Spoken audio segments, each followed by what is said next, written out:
The first book of Moses, called Genesis. In the beginning God created the heavens and the earth. The earth was without form and void, and darkness was on the face of the deep. And the Spirit of God was hovering over the face of the waters. Then God said, "Let there be light," and there was light. And God saw the light that it was good, and God divided the light from the darkness. God called the light day, and the darkness he called night. So the evening and the morning were the first day. Then God said, "Let there be a firmament in the midst of the waters, and let it divide the waters from the waters." Thus God made the firmament, and divided the waters which were under the firmament from the waters which were above the firmament. And it was so. And God called the firmament heaven. So the evening and the morning were the second day. Then God said, "Let the waters under the heavens be gathered together into one place, and let the dry land appear." And it was so. And God called the dry land earth, and the gathering together of the waters he called seas. And God saw that it was good. Then God said, "Let the earth bring forth grass, the herb that yields seed, and the fruit tree that yields fruit according to its kind, whose seed is in itself, on the earth." And it was so. And the earth brought forth grass, the herb that yields seed according to its kind, and the tree that yields fruit, whose seed is in itself according to its kind. And God saw that it was good. So the evening and the morning were the third day. Then God said, "Let there be lights in the firmament of the heavens to divide the day from the night, and let them be for signs and seasons, and for days and years. And let them be for lights in the firmament of the heavens, to give light on the earth." And it was so. Then God made two great lights, the greater light to rule the day, and the lesser light to rule the night. He made the stars also. God set them in the firmament of the heavens to give light on the earth, and to rule over the day and over the night, and to divide the light from the darkness. And God saw that it was good. So the evening and the morning were the fourth day. Then God said, "Let the waters abound with an abundance of living creatures, and let birds fly above the earth across the face of the firmament of the heavens." So God created great sea creatures, and every living thing that moves, with which the waters abounded according to their kind, and every winged bird according to its kind. And God saw that it was good. And God blessed them, saying, "Be fruitful and multiply, and fill the waters in the seas, and let birds multiply on the earth." So the evening and the morning were the fifth day. Then God said, "Let the earth bring forth the living creature according to its kind, cattle and creeping thing, and beast of the earth, each according to its kind." And it was so. And God made the beast of the earth according to its kind, cattle according to its kind, and everything that creeps on the earth according to its kind. And God saw that it was good. Then God said, "Let us make man in our image, according to our likeness. Let them have dominion over the fish of the sea, over the birds of the air, and over the cattle, over all the earth, and over every creeping thing that creeps on the earth." So God created man in his own image. In the image of God he created him. Male and female he created them. Then God blessed them, and God said to them, "Be fruitful and multiply, fill the earth and subdue it. Have dominion over the fish of the sea, over the birds of the air, and over every living thing that moves on the earth." And God said, "See, I have given you every herb that yields seed, which is on the face of all the earth, and every tree whose fruit yields seed. To you it shall be for food.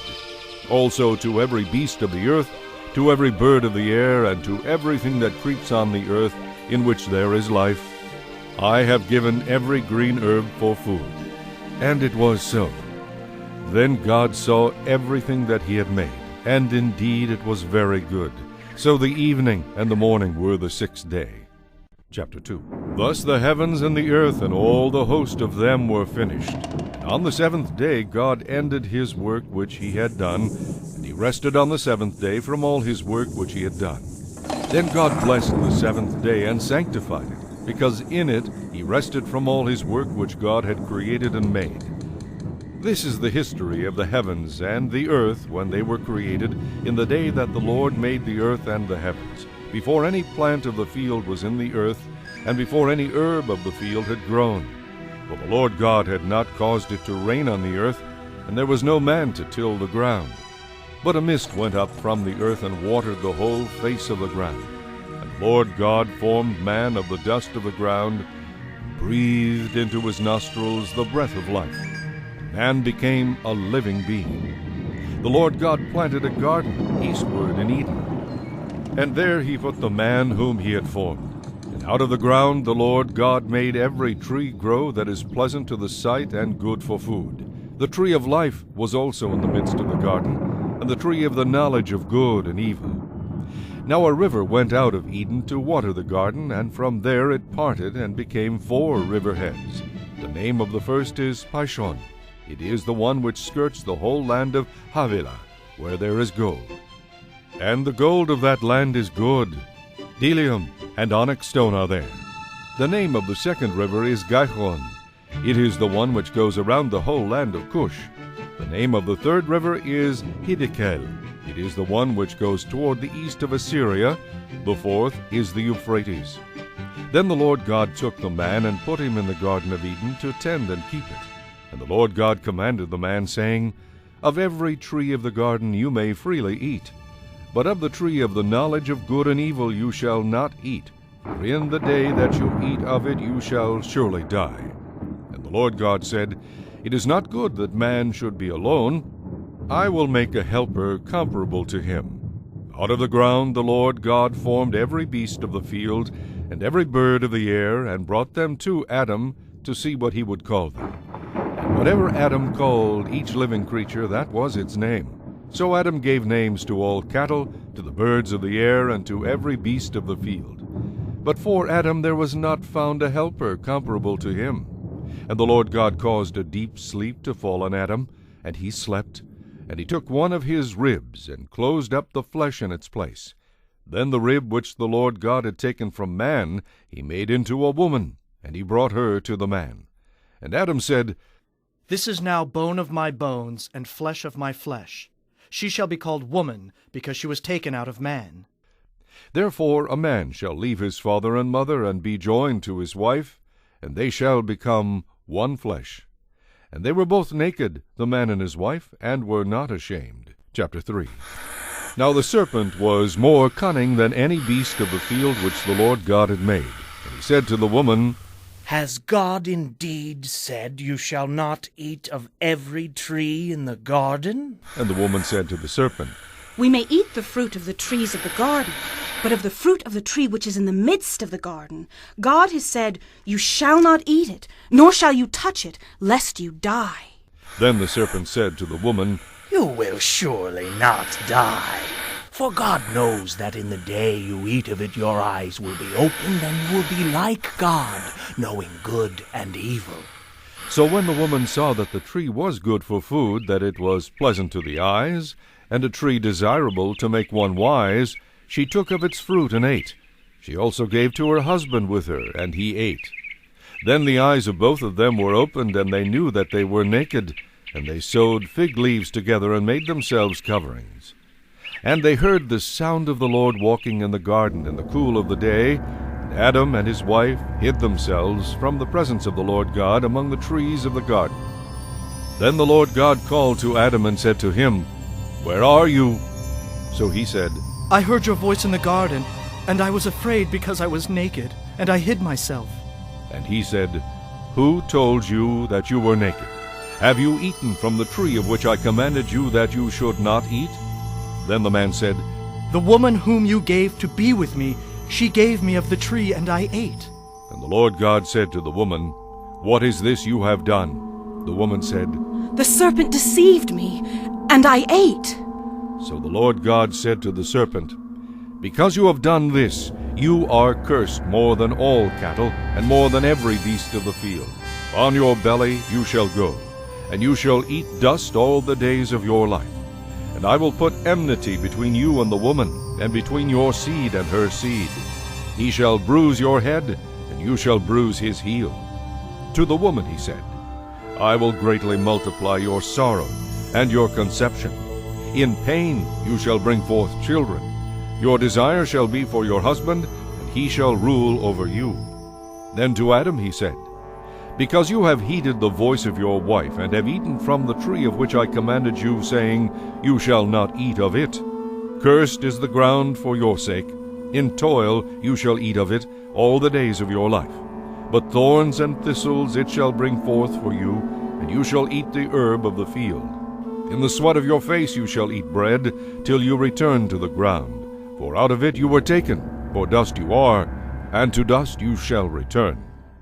And Adam called his wife's name Eve, because she was the mother of all living. Also for Adam and his wife the Lord God made tunics of skin, and clothed them. Then the Lord God said, Behold, the man has become like one of us, to know good and evil. And now, lest he put out his hand, and take also of the tree of life, and eat and live forever. Therefore the Lord God sent him out of the Garden of Eden, to till the ground from which he was taken. So he drove out the man, and he placed cherubim at the east of the Garden of Eden, and a flaming sword which turned every way to guard the way to the tree of life. Chapter 4. Now Adam knew Eve his wife, and she conceived and bore Cain, and said, I have acquired a man from the Lord. Then she bore again, this time his brother Abel. Now Abel was a keeper of sheep, but Cain was a tiller of the ground. And in the process of time it came to pass that Cain brought an offering of the fruit of the ground to the Lord. Abel also brought of the firstborn of his flock and of their fat.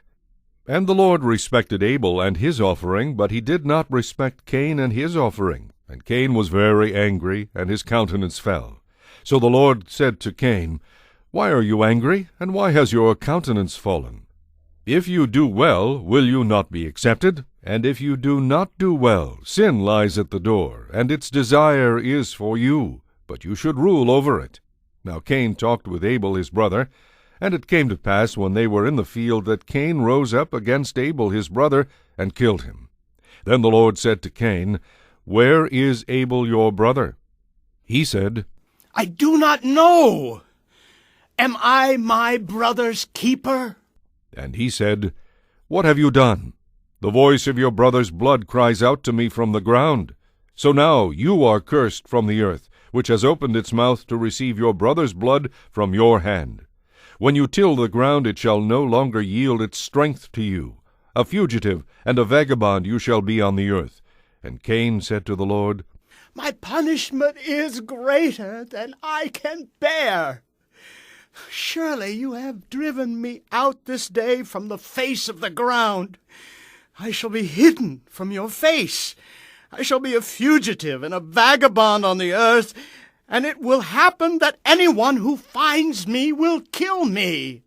And the Lord said to him, Therefore whoever kills Cain, vengeance shall be taken on him sevenfold.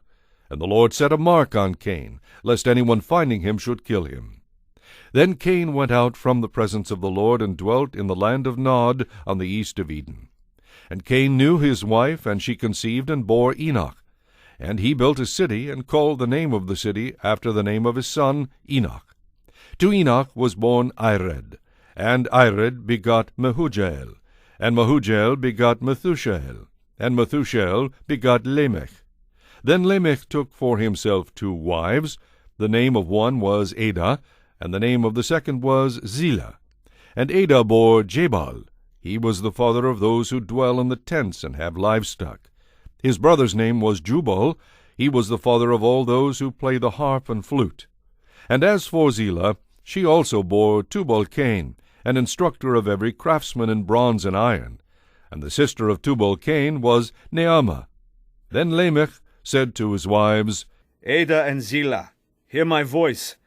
Wives of Lamech, listen to my speech. For I have killed a man for wounding me, even a young man for hurting me. If Cain shall be avenged sevenfold, then Lamech 77-fold. And Adam knew his wife again, and she bore a son and named him Seth. For God has appointed another seed for me instead of Abel, whom Cain killed. And as for Seth, to him also a son was born, and he named him Enosh. Then men began to call on the name of the Lord. Chapter 5. This is the book of the genealogy of Adam. In the day that God created man, he made him in the likeness of God. He created them male and female, and blessed them and called them mankind in the day they were created. And Adam lived 130 years, and begot a son in his own likeness, after his image, and named him Seth. After he begot Seth, the days of Adam were 800 years, and he had sons and daughters. So all the days that Adam lived were 930 years, and he died. Seth lived 105 years, and begot Enosh. After he begot Enosh, Seth lived 807 years, and had sons and daughters. So all the days of Seth were 912 years, and he died. Enosh lived 90 years, and begot Cainan. After he begot Cainan, Enosh lived 815 years, and had sons and daughters. So all the days of Enosh were 905 years, and he died. Cainan lived 70 years, and begot Mahalalel. After he begot Mahalalel, Cainan lived 840 years, and had sons and daughters. So all the days of Cainan were 910 years, and he died. Mahalalel lived 65 years, and begot Jared. After he begot Jared, Mahalalel lived 830 years, and had sons and daughters. So all the days of Mahalalel were 895 years, and he died. Jared lived 162 years, and begot Enoch. After he begot Enoch, Jared lived 800 years, and had sons and daughters. So all the days of Jared were 962 years, and he died. Enoch lived 65 years, and begot Methuselah. After he begot Methuselah, Enoch walked with God 300 years, and had sons and daughters. So all the days of Enoch were 365 years. And Enoch walked with God, and he was not, for God took him. Methuselah lived 187 years, and begot Lamech. After he begot Lamech, Methuselah lived 782 years, and had sons and daughters. So all the days of Methuselah were 969 years, and he died. Lamech lived 182 years, and had a son, and he called his name Noah, saying, This one will comfort us concerning our work and the toil of our hands, because of the ground which the Lord has cursed. After he begot Noah, Lamech lived 595 years, and had sons and daughters. So all the days of Lamech were 777 years, and he died. And Noah was 500 years old, and Noah begot Shem, Ham, and Japheth. Chapter 6. Now it came to pass, when men began to multiply on the face of the earth, and daughters were born to them, that the sons of God saw the daughters of men, that they were beautiful, and they took wives for themselves of all whom they chose. And the Lord said, My spirit shall not strive with man forever, for he is indeed flesh, yet his days shall be 120 years. There were giants on the earth in those days, and also afterward, when the sons of God came into the daughters of men, and they bore children to them. Those were the mighty men who were of old, men of renown. Then the Lord saw that the wickedness of man was great in the earth, and that every intent of the thoughts of his heart was only evil continually. And the Lord was sorry that he had made man on the earth, and he was grieved in his heart. So the Lord said, I will destroy man whom I have created from the face of the earth, both man and beast, creeping thing and birds of the air, for I am sorry that I have made them. But Noah found grace in the eyes of the Lord. This is the genealogy of Noah. Noah was a just man, perfect in his generations. Noah walked with God, and Noah begot 3 sons, Shem, Ham, and Japheth. The earth also was corrupt before God, and the earth was filled with violence. So God looked upon the earth, and indeed it was corrupt, for all flesh had corrupted their way on the earth. And God said to Noah, The end of all flesh has come before me, for the earth is filled with violence through them. And behold, I will destroy them with the earth. Make yourself an ark of gopher wood, make rooms in the ark, and cover it inside and outside with pitch. And this is how you shall make it. The length of the ark shall be 300 cubits, its width 50 cubits, and its height 30 cubits. You shall make a window for the ark, and you shall finish it to a cubit from above, and set the door of the ark in its side. You shall make it with lower, second, and third decks. And behold, I myself am bringing flood waters on the earth to destroy from under heaven all flesh in which is the breath of life. Everything that is on the earth shall die. But I will establish my covenant with you, and you shall go into the ark, you, your sons, your wife, and your sons' wives with you. And of every living thing of all flesh you shall bring 2 of every sort into the ark, to keep them alive with you. They shall be male and female. Of the birds after their kind, of animals after their kind, and of every creeping thing of the earth after its kind, 2 of every kind will come to you to keep them alive. And you shall take for yourself of all food that is eaten, and you shall gather it to yourself, and it shall be food for you and for them. Thus Noah did according to all that God commanded him, so he did. Chapter 7. Then the Lord said to Noah, Come into the ark, you and all your household, because I have seen that you are righteous before me in this generation. You shall take with you 7 each of every clean animal, a male and his female, 2 each of animals that are unclean, a male and his female. Also 7 each of birds of the air, male and female, to keep the species alive on the face of all the earth. For after 7 more days I will cause it to rain on the earth 40 days and 40 nights, and I will destroy from the face of the earth all living things that I have made. And Noah did according to all that the Lord commanded him. Noah was 600 years old when the flood waters were on the earth. So Noah, with his sons, his wife, and his sons' wives, went into the ark because of the waters of the flood, of clean animals, of animals that are unclean, of birds, and of everything that creeps on the earth. 2 by 2 they went into the ark to Noah, male and female, as God had commanded Noah. And it came to pass after 7 days that the waters of the flood were on the earth. In the 600th year of Noah's life, in the 2nd month, the 17th day of the month, on that day all the fountains of the great deep were broken up, and the windows of heaven were opened. And the rain was on the earth 40 days and 40 nights. On the very same day Noah and Noah's sons, Shem, Ham, and Japheth, and Noah's wife and the 3 wives of his sons with them entered the ark. They and every beast after its kind, all cattle after their kind, every creeping thing that creeps on the earth after its kind, and every bird after its kind, every bird of every sort. And they went into the ark to Noah, 2 by 2 of all flesh in which is the breath of life. So those that entered, male and female of all flesh, went in as God had commanded him, and the Lord shut him in. Now the flood was on the earth 40 days. The waters increased and lifted up the ark, and it rose high above the earth. The waters prevailed and greatly increased on the earth, and the ark moved about on the surface of the waters. And the waters prevailed exceedingly on the earth, and all the high hills under the whole heaven were covered. The waters prevailed 15 cubits upward, and the mountains were covered.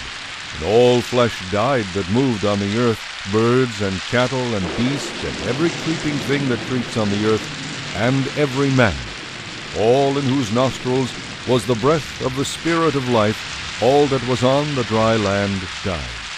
So he destroyed all living things which were on the face of the ground, both man and cattle, creeping thing and bird of the air. They were destroyed from the earth. Only Noah and those who were with him in the ark remained alive, and the waters prevailed on the earth 150 days. Chapter 8. Then God remembered Noah, and every living thing, and all the animals that were with him in the ark. And God made a wind to pass over the earth, and the waters subsided. The fountains of the deep and the windows of heaven were also stopped, and the rain from heaven was restrained. And the waters receded continually from the earth. At the end of the 150 days the water decreased. Then the ark rested in the 7th month, the 17th day of the month, on the mountains of Ararat. And the waters decreased continually until the 10th month. In the 10th month, on the 1st day of the month, the tops of the mountains were seen. So it came to pass at the end of 40 days that Noah opened the window of the ark which he had made. Then he sent out a raven, which kept going to and fro until the waters had dried up from the earth. He also sent out from himself a dove, to see if the waters had receded from the face of the ground. But the dove found no resting place for the sole of her foot, and she returned into the ark to him, for the waters were on the face of the whole earth. So he put out his hand and took her, and drew her into the ark to himself. And he waited yet another 7 days, and again he sent the dove out from the ark. Then the dove came to him in the evening, and behold, a freshly plucked olive leaf was in her mouth. And Noah knew that the waters had receded from the earth. So he waited yet another 7 days, and sent out the dove, which did not return again to him any more. And it came to pass in the 601st year, in the first month, the first day of the month, that the waters were dried up from the earth.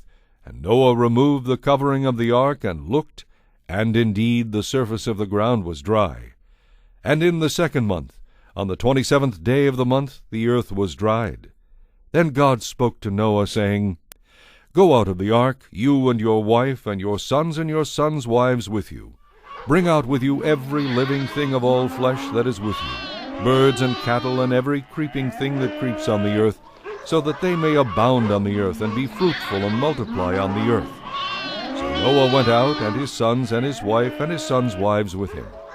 Every animal, every creeping thing, every bird, and whatever creeps on the earth, according to their families, went out of the ark. Then Noah built an altar to the Lord, and took of every clean animal and of every clean bird, and offered burnt offerings on the altar. And the Lord smelled a soothing aroma. Then the Lord said in his heart, I will never again curse the ground for man's sake, although the imagination of man's heart is evil from his youth, nor will I again destroy every living thing as I have done. While the earth remains, seed time and harvest, cold and heat, winter and summer, and day and night shall not cease. Chapter 9. So God blessed Noah and his sons, and said to them, Be fruitful and multiply, and fill the earth. And the fear of you and the dread of you shall be on every beast of the earth, on every bird of the air, and on all that move on the earth, and on all the fish of the sea. They are given into your hand. Every moving thing that lives shall be food for you. I have given you all things, even as the green herbs. But you shall not eat flesh with its life, that is, its blood. Surely for your lifeblood I will demand a reckoning. From the hand of every beast I will require it, and from the hand of man. From the hand of every man's brother I will require the life of man. Whoever sheds man's blood, by man his blood shall be shed. For in the image of God he made man. And as for you, be fruitful and multiply, bring forth abundantly in the earth, and multiply in it. Then God spoke to Noah and to his sons with him, saying, And as for me, behold, I establish my covenant with you, and with your descendants after you, and with every living creature that is with you, the birds, the cattle, and every beast of the earth with you, of all that go out of the ark, every beast of the earth. Thus I establish my covenant with you. Never again shall all flesh be cut off by the waters of the flood. Never again shall there be a flood to destroy the earth. And God said, This is the sign of the covenant which I make between me and you, and every living creature that is with you, for perpetual generations. I set my rainbow in the cloud, and it shall be for the sign of the covenant between me and the earth. It shall be, when I bring a cloud over the earth, that the rainbow shall be seen in the cloud. And I will remember my covenant which is between me and you, and every living creature of all flesh. The waters shall never again become a flood to destroy all flesh. The rainbow shall be in the cloud, and I will look on it to remember the everlasting covenant between God and every living creature of all flesh that is on the earth. And God said to Noah, This is the sign of the covenant which I have established between me and all flesh that is on the earth. Now the sons of Noah who went out of the ark were Shem, Ham, and Japheth. And Ham was the father of Canaan. These three were the sons of Noah, and from these the whole earth was populated. And Noah began to be a farmer, and he planted a vineyard. Then he drank of the wine, and was drunk, and became uncovered in his tent. And Ham, the father of Canaan, saw the nakedness of his father, and told his 2 brothers outside. But Shem and Japheth took a garment, laid it on both their shoulders, and went backward, and covered the nakedness of their father. Their faces were turned away, and they did not see their father's nakedness. So Noah awoke from his wine, and knew what his younger son had done to him. Then he said, Cursed be Canaan! A servant of servants he shall be to his brethren. And he said, Blessed be the Lord, the God of Shem, and may Canaan be his servant. May God enlarge Japheth, and may he dwell in the tents of Shem, and may Canaan be his servant. And Noah lived after the flood 350 years. So all the days of Noah were 950 years, and he died. Chapter 10. Now this is the genealogy of the sons of Noah, Shem, Ham, and Japheth. And sons were born to them after the flood. The sons of Japheth were Gomer, Magog, Madai, Javan, Tubal, Meshech, and Tyrus. The sons of Gomer were Ashkenaz, Riphath, and Togarmah. The sons of Javan were Elisha, Tarshish, Kittim, and Dodanim. From these the coastland peoples of the Gentiles were separated into their lands, every one according to his language, according to their families, into their nations. The sons of Ham were Cush, Mizraim, Put, and Canaan. The sons of Cush were Seba, Havilah, Sabta, Reamah, and Sabteka. And the sons of Reamah were Sheba and Dedan. Cush begot Nimrod. He began to be a mighty one on the earth. He was a mighty hunter before the Lord. Therefore it is said, like Nimrod, the mighty hunter before the Lord. And the beginning of his kingdom was Babel, Erech, Akkad, and Calneh, in the land of Shinar. From that land he went to Assyria, and built Nineveh, Rehoboth-ir, Calah, and Resen between Nineveh and Calah, that is, the principal city. Mizraim begot Ludim, Anamim, Lehabim, Naphtuhim, Pathrusim, and Casluhim, from whom came the Philistines and Caphtorim. Canaan begot Sidon, his firstborn, and Heth, the Jebusite, the Amorite, and the Girgashite, the Hivite, the Archite, and the Sinite, the Arvadite, the Zemarite, and the Hamathite. Afterward the families of the Canaanites were dispersed. And the border of the Canaanites was from Sidon as you go toward Gerar, as far as Gaza, then as you go toward Sodom, Gomorrah, Admah, and Zeboim, as far as Lasha. These were the sons of Ham, according to their families, according to their languages, in their lands and in their nations. And children were born also to Shem, the father of the children of Eber, the brother of Japheth the elder. The sons of Shem were Elam, Ashur, Arphaxad, Lud, and Aram. The sons of Aram were Uz, Hul, Gether, and Mush. Arphaxad begot Selah, and Selah begot Eber. To Eber were born 2 sons. The name of one was Peleg, for in his days the earth was divided, and his brother's name was Joktan. Joktan begot Almodad, Sheleph, Hazar-meveth, Jirah, Hadoram, Uzal, Dikla, Obal, Abimael, Sheba, Ophir, Havilah, and Jobab. All these were the sons of Joktan. And their dwelling place was from Misha as you go toward Sephar, the mountain of the east. These were the sons of Shem according to their families, according to their languages, in their lands according to their nations. These were the families of the sons of Noah, according to their generations, in their nations. And from these the nations were divided on the earth after the flood. Chapter 11. Now the whole earth had one language and one speech. And it came to pass, as they journeyed from the east, that they found a plain in the land of Shinar, and they dwelt there. Then they said to one another, Come, let us make bricks, and bake them thoroughly. They had brick for stone, and they had asphalt for mortar. And they said, Come, let us build ourselves a city, and a tower whose top is in the heavens. Let us make a name for ourselves, lest we be scattered abroad over the face of the whole earth. But the Lord came down to see the city and the tower which the sons of men had built.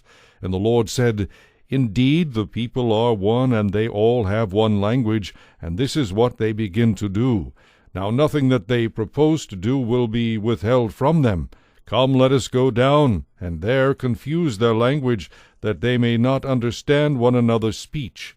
So the Lord scattered them abroad from there over the face of all the earth, and they ceased building the city. Therefore its name is called Babel, because there the Lord confused the language of all the earth, and from there the Lord scattered them abroad over the face of all the earth.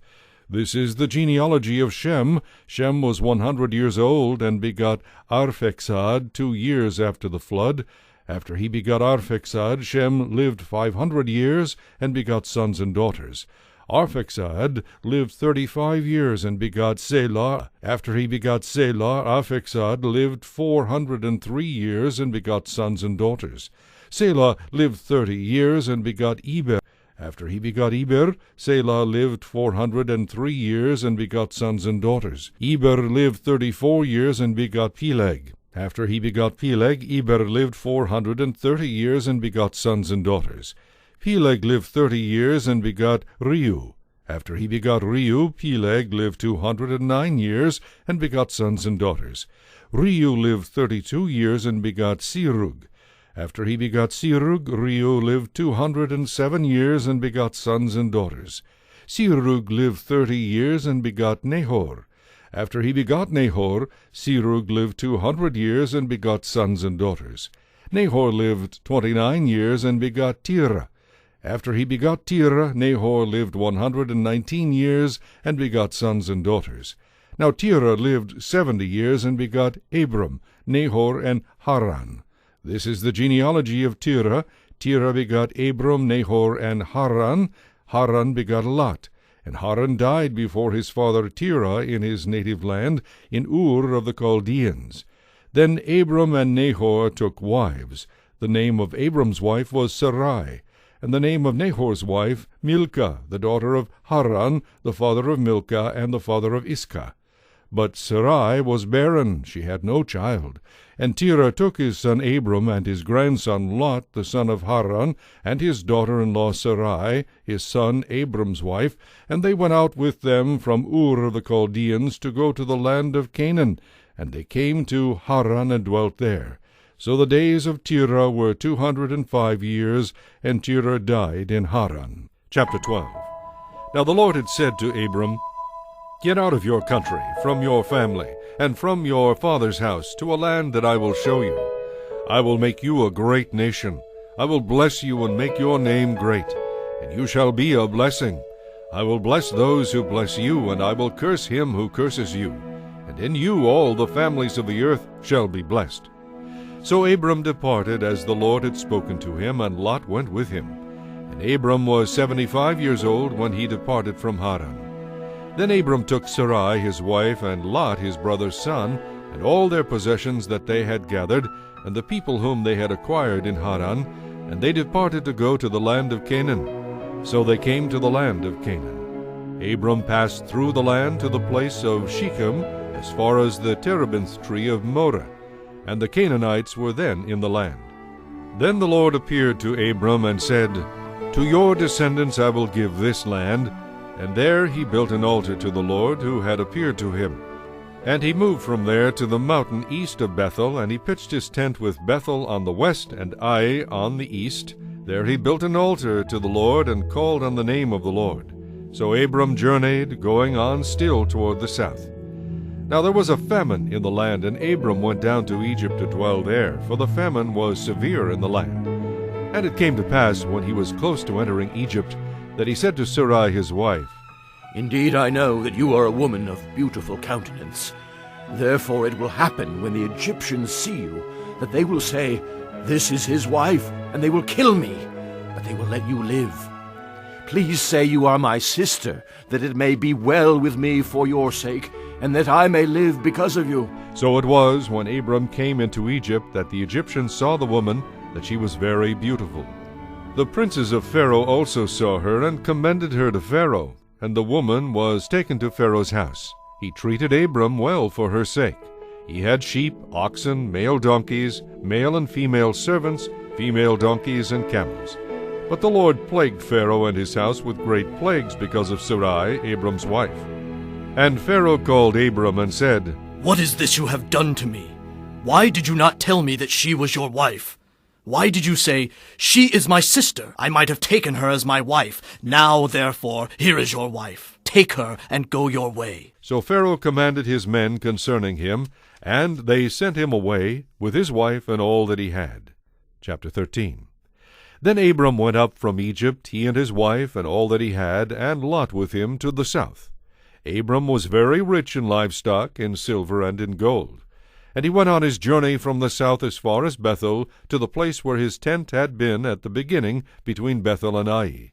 to the place of the altar which he had made there at first. And there Abram called on the name of the Lord. Lot also, who went with Abram, had flocks and herds and tents. Now the land was not able to support them, that they might dwell together, for their possessions were so great that they could not dwell together. And there was strife between the herdsmen of Abram's livestock and the herdsmen of Lot's livestock. The Canaanites and the Perizzites then dwelt in the land. So Abram said to Lot, Please let there be no strife between you and me, and between my herdsmen and your herdsmen, for we are brethren. Is not the whole land before you? Please separate from me. If you take the left, then I will go to the right. Or if you go to the right, then I will go to the left. And Lot lifted his eyes and saw all the plain of Jordan, that it was well watered everywhere, before the Lord destroyed Sodom and Gomorrah, like the garden of the Lord, like the land of Egypt as you go toward Zoar. Then Lot chose for himself all the plain of Jordan, and Lot journeyed east, and they separated from each other.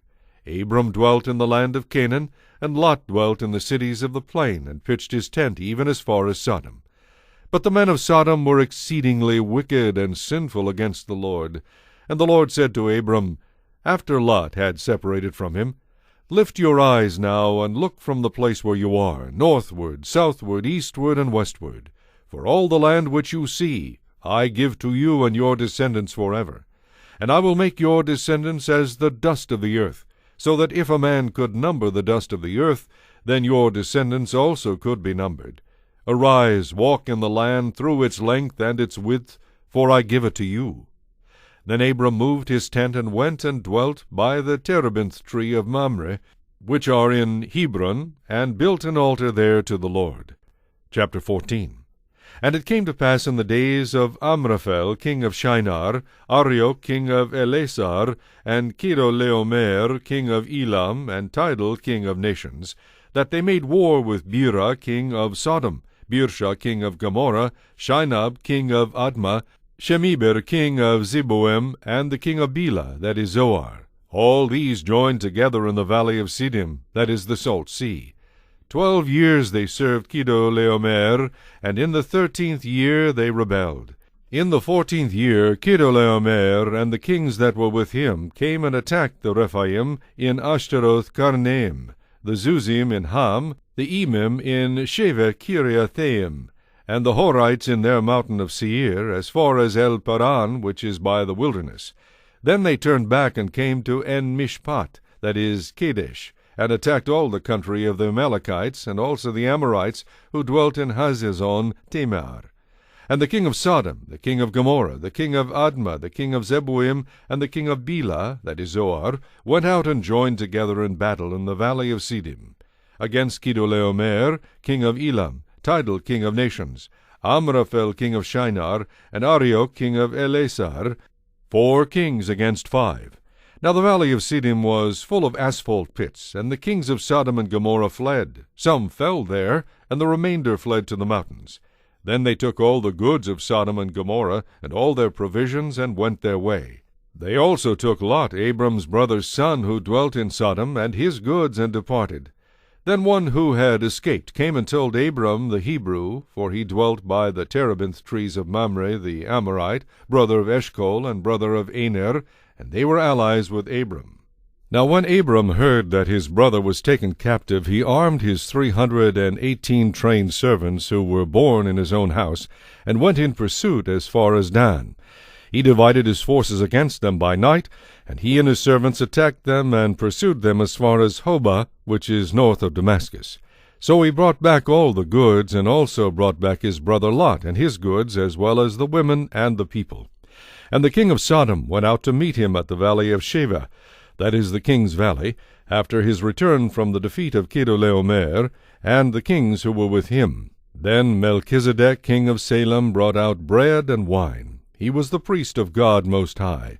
And he blessed him and said, Blessed be Abram of God Most High, possessor of heaven and earth. And blessed be God Most High, who has delivered your enemies into your hand. And he gave him a tithe of all. Now the king of Sodom said to Abram, Give me the persons, and take the goods for yourself. But Abram said to the king of Sodom, I have raised my hand to the Lord God Most High, the possessor of heaven and earth, that I will not take anything that is yours, lest you should say, I have made Abram rich, except only what the young men have eaten, and the portion of the men who went with me, Aner, Eshcol, and Mamre. Let them take their portion. Chapter 15. After these things the word of the Lord came to Abram in a vision, saying, Do not be afraid, Abram. I am your shield, your exceedingly great reward. But Abram said, Lord God, what will you give me, seeing I go childless, and the heir of my house is Eliezer of Damascus? Then Abram said, Look, you have given me no offspring. Indeed, one born in my house is my heir. And behold, the word of the Lord came to him, saying, This one shall not be your heir, but one who will come from your own body shall be your heir. Then he brought him outside and said, Look now toward heaven, and count the stars, if you are able to number them. He said to him, So shall your descendants be. And he believed in the Lord, and he counted it to him for righteousness. Then he said to him, I am the Lord who brought you out of Ur of the Chaldeans to give you this land to inherit it. And he said, Lord God, how shall I know that I will inherit it? So he said to him, Bring me a 3-year-old heifer, a 3-year-old female goat, a 3-year-old ram, a turtle dove, and a young pigeon. Then he brought all these to him, and cut them in two down the middle, and placed each piece opposite the other. But he did not cut the birds in two. And when the vultures came down on the carcasses, Abram drove them away. Now when the sun was going down, a deep sleep fell upon Abram, and behold, horror and great darkness fell upon him. Then he said to Abram, Know certainly that your descendants will be strangers in a land that is not theirs, and will serve them, and they will afflict them 400 years. And also the nation whom they serve I will judge. Afterward they shall come out with great possessions. Now as for you, you shall go to your fathers in peace. You shall be buried at a good old age. But in the 4th generation they shall return here, for the iniquity of the Amorites is not yet complete. And it came to pass, when the sun went down and it was dark, that behold, there appeared a smoking oven and a burning torch that passed between those pieces. On the same day the Lord made a covenant with Abram, saying, To your descendants I have given this land, from the river of Egypt to the great river, the river Euphrates, the Kenites, the Kenizzites, and the Kadmonites, the Hittites, the Perizzites, the Rephaim, the Amorites, the Canaanites, the Girgashites, and the Jebusites. Chapter 16. Now Sarai, Abram's wife, had borne him no children, and she had an Egyptian maidservant whose name was Hagar. So Sarai said to Abram, See now, the Lord has restrained me from bearing children. Please, go in to my maid. Perhaps I shall obtain children by her. And Abram heeded the voice of Sarai. Then Sarai, Abram's wife, took Hagar her maid, the Egyptian, and gave her to her husband Abram to be his wife, after Abram had dwelt 10 years in the land of Canaan. So he went in to Hagar, and she conceived. And when she saw that she had conceived, her mistress became despised in her eyes. Then Sarai said to Abram, My wrong be upon you. I gave my maid into your embrace, and when she saw that she had conceived, I became despised in her eyes. The Lord judge between you and me. So Abram said to Sarai, Indeed, your maid is in your hand. Do to her as you please. And when Sarai dealt harshly with her, she fled from her presence. Now the angel of the Lord found her by a spring of water in the wilderness, by the spring on the way to Shur. He said, Hagar, Sarai's maid, where have you come from, and where are you going? She said, I am fleeing from the presence of my mistress Sarai. The angel of the Lord said to her, Return to your mistress, and submit yourself under her hand. Then the angel of the Lord said to her, I will multiply your descendants exceedingly, so that they shall not be counted for multitude. And the angel of the Lord said to her, Behold, you are with child, and you shall bear a son. You shall call his name Ishmael, because the Lord has heard your affliction. He shall be a wild man. His hand shall be against every man, and every man's hand against him. And he shall dwell in the presence of all his brethren. Then she called the name of the Lord who spoke to her, You are the God who sees. For she said, Have I also here seen him who sees me? Therefore the well was called Bir Lahai Roi. Observe, it is between Kadesh and Bered. So Hagar bore Abram a son, and Abram named his son, whom Hagar bore, Ishmael. Abram was 86 years old when Hagar bore Ishmael to Abram. Chapter 17. When Abram was 99 years old, the Lord appeared to Abram and said to him, I am Almighty God. Walk before me and be blameless, and I will make my covenant between me and you, and will multiply you exceedingly. Then Abram fell on his face, and God talked with him, saying, As for me, behold, my covenant is with you, and you shall be a father of many nations. No longer shall your name be called Abram, but your name shall be Abraham, for I have made you a father of many nations. I will make you exceedingly fruitful, and I will make nations of you, and kings shall come from you. And I will establish my covenant between me and you and your descendants after you in their generations, for an everlasting covenant, to be God to you and your descendants after you.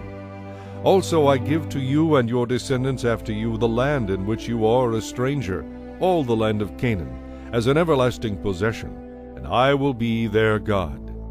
And God said to Abraham, As for you, you shall keep my covenant, you and your descendants after you throughout their generations. This is my covenant which you shall keep between me and you and your descendants after you. Every male child among you shall be circumcised, and you shall be circumcised in the flesh of your foreskins, and it shall be a sign of the covenant between me and you. He who is 8 days old among you shall be circumcised, every male child in your generations, he who is born in your house or bought with money from any foreigner who is not your descendant. He who is born in your house, and he who is bought with your money must be circumcised, and my covenant shall be in your flesh for an everlasting covenant. And the uncircumcised male child who is not circumcised in the flesh of his foreskin, that person shall be cut off from his people. He has broken my covenant. Then God said to Abraham, As for Sarai your wife, you shall not call her name Sarai, but Sarah shall be her name. And I will bless her, and also give you a son by her. Then I will bless her, and she shall be a mother of nations. Kings of people shall be from her. Then Abraham fell on his face and laughed, and said in his heart, Shall a child be born to a man who is 100 years old? And shall Sarah, who is 90 years old, bear a child? And Abraham said to God, Oh, that Ishmael might live before you. Then God said, No, Sarah your wife shall bear you a son, and you shall call his name Isaac. I will establish my covenant with him for an everlasting covenant, and with his descendants after him. And as for Ishmael, I have heard you. Behold, I have blessed him, and will make him fruitful, and will multiply him exceedingly. He shall beget 12 princes, and I will make him a great nation. But my covenant I will establish with Isaac, whom Sarah shall bear to you at this set time next year. Then he finished talking with him, and God went up from Abraham. So Abraham took Ishmael, his son, all who were born in his house, and all who were bought with his money, every male among the men of Abraham's house, and circumcised the flesh of their foreskins that very same day, as God had said to him.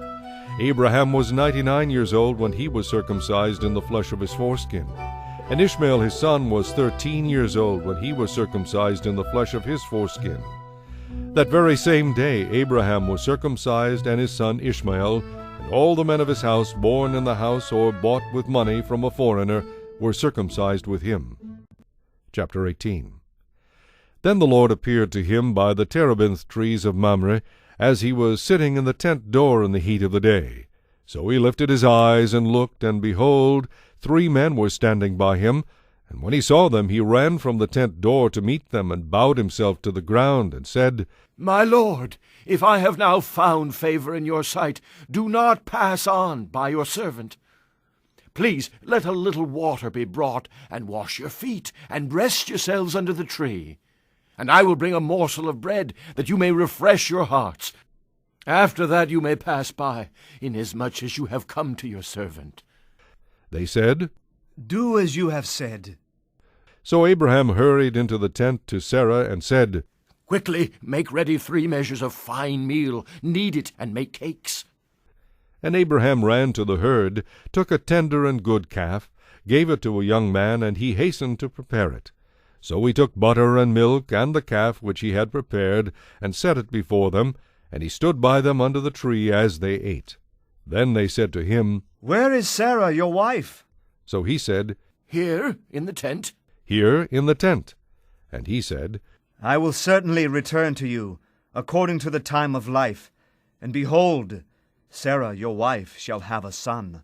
Sarah was listening in the tent door which was behind him. Now Abraham and Sarah were old, well advanced in age, and Sarah had passed the age of childbearing. Therefore Sarah laughed within herself, saying, After I have grown old, shall I have pleasure, my Lord being old also? And the Lord said to Abraham, Why did Sarah laugh, saying, Shall I surely bear a child, since I am old? Is anything too hard for the Lord? At the appointed time I will return to you according to the time of life, and Sarah shall have a son. But Sarah denied it, saying, I did not laugh. For she was afraid. And he said, No, but you did laugh. Then the men rose from there and looked toward Sodom, and Abraham went with them to send them on the way. And the Lord said, Shall I hide from Abraham what I am doing? Since Abraham shall surely become a great and mighty nation, and all the nations of the earth shall be blessed in him. For I have known him, in order that he may command his children and his household after him, that they keep the way of the Lord, to do righteousness and justice, that the Lord may bring to Abraham what he has spoken to him. And the Lord said, Because the outcry against Sodom and Gomorrah is great, and because their sin is very grave, I will go down now and see whether they have done altogether according to the outcry against it that has come to me, and if not, I will know. Then the men turned away from there and went toward Sodom, but Abraham still stood before the Lord. And Abraham came near and said, Would you also destroy the righteous with the wicked? Suppose there were 50 righteous within the city. Would you also destroy the place, and not spare it for the 50 righteous that were in it? Far be it from you to do such a thing as this, to slay the righteous with the wicked, so that the righteous should be as the wicked. Far be it from you. Shall not the judge of all the earth do right? So the Lord said, If I find in Sodom 50 righteous within the city, then I will spare all the place for their sakes. Then Abraham answered and said, Indeed, now, I, who am but dust and ashes, have taken it upon myself to speak to the Lord. Suppose there were 5 less than the 50 righteous. Would you destroy all of the city for lack of 5? So he said, If I find there 45, I will not destroy it. And he spoke to him yet again and said, Suppose there should be 40 found there. So he said, I will not do it for the sake of 40. Then he said, Let not the Lord be angry, and I will speak. Suppose 30 should be found there. So he said, I will not do it if I find 30 there. And he said, Indeed, now I have taken it upon myself to speak to the Lord. Suppose 20 should be found there. So he said, I will not destroy it for the sake of 20. Then he said, Let not the Lord be angry, and I will speak but once more. Suppose 10 should be found there. And he said, I will not destroy it for the sake of 10. So the Lord went his way as soon as he had finished speaking with Abraham, and Abraham returned to his place. Chapter 19. Now the 2 angels came to Sodom in the evening, and Lot was sitting in the gate of Sodom. When Lot saw them, he rose to meet them, and he bowed himself with his face toward the ground. And he said, Hear now, my lords. Please turn into your servant's house and spend the night and wash your feet. Then you may rise early and go on your way. And they said, No, but we will spend the night in the open square. But he insisted strongly, so they turned in to him and entered his house. Then he made them a feast and baked unleavened bread, and they ate. Now before they lay down, the men of the city, the men of Sodom, both old and young, all the people from every quarter, surrounded the house. And they called to Lot and said to him, Where are the men who came to you tonight? Bring them out to us, that we may know them carnally. So Lot went out to them through the doorway, shut the door behind him, and said, Please, my brethren, do not do so wickedly. See now, I have 2 daughters who have not known a man. Please, let me bring them out to you, and you may do to them as you wish. Only do nothing to these men, since this is the reason they have come under the shadow of my roof. And they said, Stand back! Then they said, This one came in to stay here, and he keeps acting as a judge. Now we will deal worse with you than with them. So they pressed hard against the man Lot, and came near to break down the door. But the men reached out their hands and pulled Lot into the house with them, and shut the door. And they struck the men who were at the doorway of the house with blindness, both small and great, so that they became weary trying to find the door. Then the men said to Lot, Have you anyone else here, son-in-law, your sons, your daughters, and whomever you have in the city? Take them out of this place. For we will destroy this place, because the outcry against them has grown great before the face of the Lord. And the Lord has sent us to destroy it. So Lot went out and spoke to his sons-in-law, who had married his daughters, and said, Get up, get out of this place, for the Lord will destroy this city. But to his sons-in-law he seemed to be joking. When the morning dawned, the angels urged Lot to hurry, saying, Arise, take your wife and your 2 daughters who are here, lest you be consumed in the punishment of the city. And while he lingered, the men took hold of his hand, his wife's hand, and the hands of his 2 daughters, the Lord being merciful to him, and they brought him out, and set him outside the city. So it came to pass, when they had brought them outside, that he said, Escape for your life. Do not look behind you, nor stay anywhere in the plain. Escape to the mountains, lest you be destroyed. Then Lot said to them, Please, no, my lords. Indeed now, your servant has found favor in your sight, and you have increased your mercy, which you have shown me by saving my life. But I cannot escape to the mountains, lest some evil overtake me and I die. See now, this city is near enough to flee to, and it is a little one. Please let me escape there. Is it not a little one? And my soul shall live. And he said to him, See, I have favored you concerning this thing also, in that I will not overthrow this city for which you have spoken. Hurry, escape there, for I cannot do anything until you arrive there. Therefore the name of the city was called Zoar. The sun had risen upon the earth when Lot entered Zoar. Then the Lord rained brimstone and fire on Sodom and Gomorrah from the Lord out of the heavens. So he overthrew those cities, all the plain, all the inhabitants of the cities, and what grew on the ground. But his wife looked back behind him, and she became a pillar of salt. And Abraham went early in the morning to the place where he had stood before the Lord. Then he looked toward Sodom and Gomorrah, and toward all the land of the plain, and he saw, and behold, the smoke of the land which went up like the smoke of a furnace.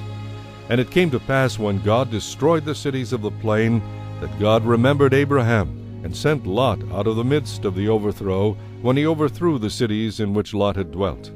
Then Lot went up out of Zoar, and dwelt in the mountains, and his 2 daughters were with him, for he was afraid to dwell in Zoar. And he and his 2 daughters dwelt in a cave. Now the firstborn said to the younger, Our father is old, and there is no man on the earth to come in to us, as is the custom of all the earth. Come, let us make our father drink wine, and we will lie with him, that we may preserve the lineage of our father. So they made their father drink wine that night, and the firstborn went in and lay with her father. And he did not know when she lay down or when she arose. It happened on the next day that the firstborn said to the younger, Indeed, I lay with my father last night. Let us make him drink wine tonight also, and you go in and lie with him, that we may preserve the lineage of our father. Then they made their father drink wine that night also, and the younger arose and lay with him, and he did not know when she lay down or when she arose. Thus both the daughters of Lot were with child by their father. The firstborn bore a son, and called his name Moab. He is the father of the Moabites to this day. And the younger she also bore a son, and called his name Ben-Ammi. He is the father of the people of Ammon to this day. Chapter 20. And Abraham journeyed from there to the south, and dwelt between Kadesh and Shur, and stayed in Gerar. Now Abraham said to Sarah his wife, She is my sister. And Abimelech king of Gerar sent and took Sarah. But God came to Abimelech in a dream by night, and said to him, Indeed you are a dead man, because of the woman whom you have taken, for she is a man's wife. But Abimelech had not come near her, and he said, Lord, will you slay a righteous nation also? Did he not say to me, She is my sister? And she, even she herself said, He is my brother. In the integrity of my heart and innocence of my hands I have done this. And God said to him in a dream, Yes, I know that you did this in the integrity of your heart, for I also withheld you from sinning against me. Therefore I did not let you touch her. Now therefore restore the man's wife, for he is a prophet, and he will pray for you, and you shall live. But if you do not restore her, know that you shall surely die, you and all who are yours. So Abimelech rose early in the morning, called all his servants, and told all these things in their hearing, and the men were very much afraid. And Abimelech called Abraham and said to him, What have you done to us? How have I offended you, that you have brought on me and on my kingdom a great sin? You have done deeds to me that ought not to be done.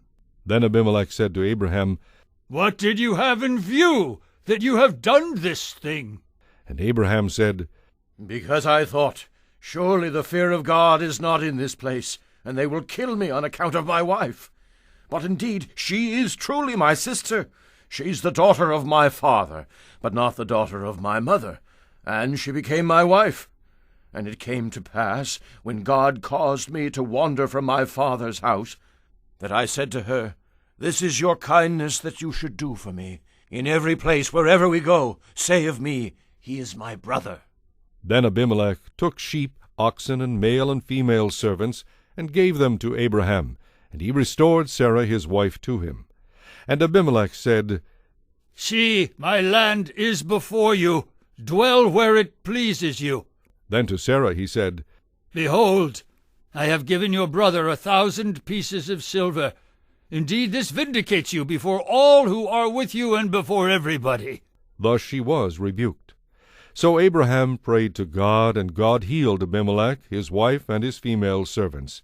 Then they bore children, for the Lord had closed up all the wombs of the house of Abimelech because of Sarah, Abraham's wife. Chapter 21. And the Lord visited Sarah, as he had said, and the Lord did for Sarah as he had spoken. For Sarah conceived and bore Abraham a son in his old age, at the set time of which God had spoken to him. And Abraham called the name of his son who was born to him, whom Sarah bore to him, Isaac. Then Abraham circumcised his son Isaac when he was 8 days old, as God had commanded him. Now Abraham was 100 years old when his son Isaac was born to him. And Sarah said, God has made me laugh, and all who hear will laugh with me. She also said, Who would have said to Abraham that Sarah would nurse children? For I have borne him a son in his old age. So the child grew and was weaned. And Abraham made a great feast on the same day that Isaac was weaned. And Sarah saw the son of Hagar, the Egyptian, whom she had borne to Abraham, scoffing. Therefore she said to Abraham, Cast out this bondswoman and her son, for the son of this bondswoman shall not be heir with my son, namely with Isaac. And the matter was very displeasing in Abraham's sight because of his son. But God said to Abraham, Do not let it be displeasing in your sight because of the lad or because of your bondwoman. Whatever Sarah has said to you, listen to her voice, for in Isaac your seed shall be called. Yet I will also make a nation of the son of the bondwoman, because he is your seed. So Abraham rose early in the morning, and took bread and a skin of water, and putting it on her shoulder, he gave it and the boy to Hagar, and sent her away. Then she departed and wandered in the wilderness of Beersheba. And the water in the skin was used up, and she placed the boy under one of the shrubs. Then she went and sat across from him at a distance of about a bowshot, for she said to herself, Let me not see the death of the boy. So she sat opposite him, and lifted her voice and wept. And God heard the voice of the lad. Then the angel of God called to Hagar out of heaven, and said to her, What ails you, Hagar? Fear not, for God has heard the voice of the lad where he is. Arise, Lift up the lad, and hold him with your hand, for I will make him a great nation. Then God opened her eyes, and she saw a well of water, and she went and filled the skin with water, and gave the lad a drink. So God was with the lad, and he grew and dwelt in the wilderness, and became an archer. He dwelt in the wilderness of Paran, and his mother took a wife for him from the land of Egypt. And it came to pass at that time that Abimelech and Phicol, the commander of his army, spoke to Abraham, saying, God is with you in all that you do. Now therefore swear to me by God that you will not deal falsely with me, with my offspring, or with my posterity, but that according to the kindness that I have done to you, you will do to me, and to the land in which you have dwelt. And Abraham said, I will swear. Then Abraham rebuked Abimelech because of a well of water which Abimelech's servants had seized. And Abimelech said, I do not know who has done this thing. You did not tell me, nor had I heard of it until today. So Abraham took sheep and oxen, and gave them to Abimelech, and the two of them made a covenant. And Abraham set 7 ewe lambs of the flock by themselves.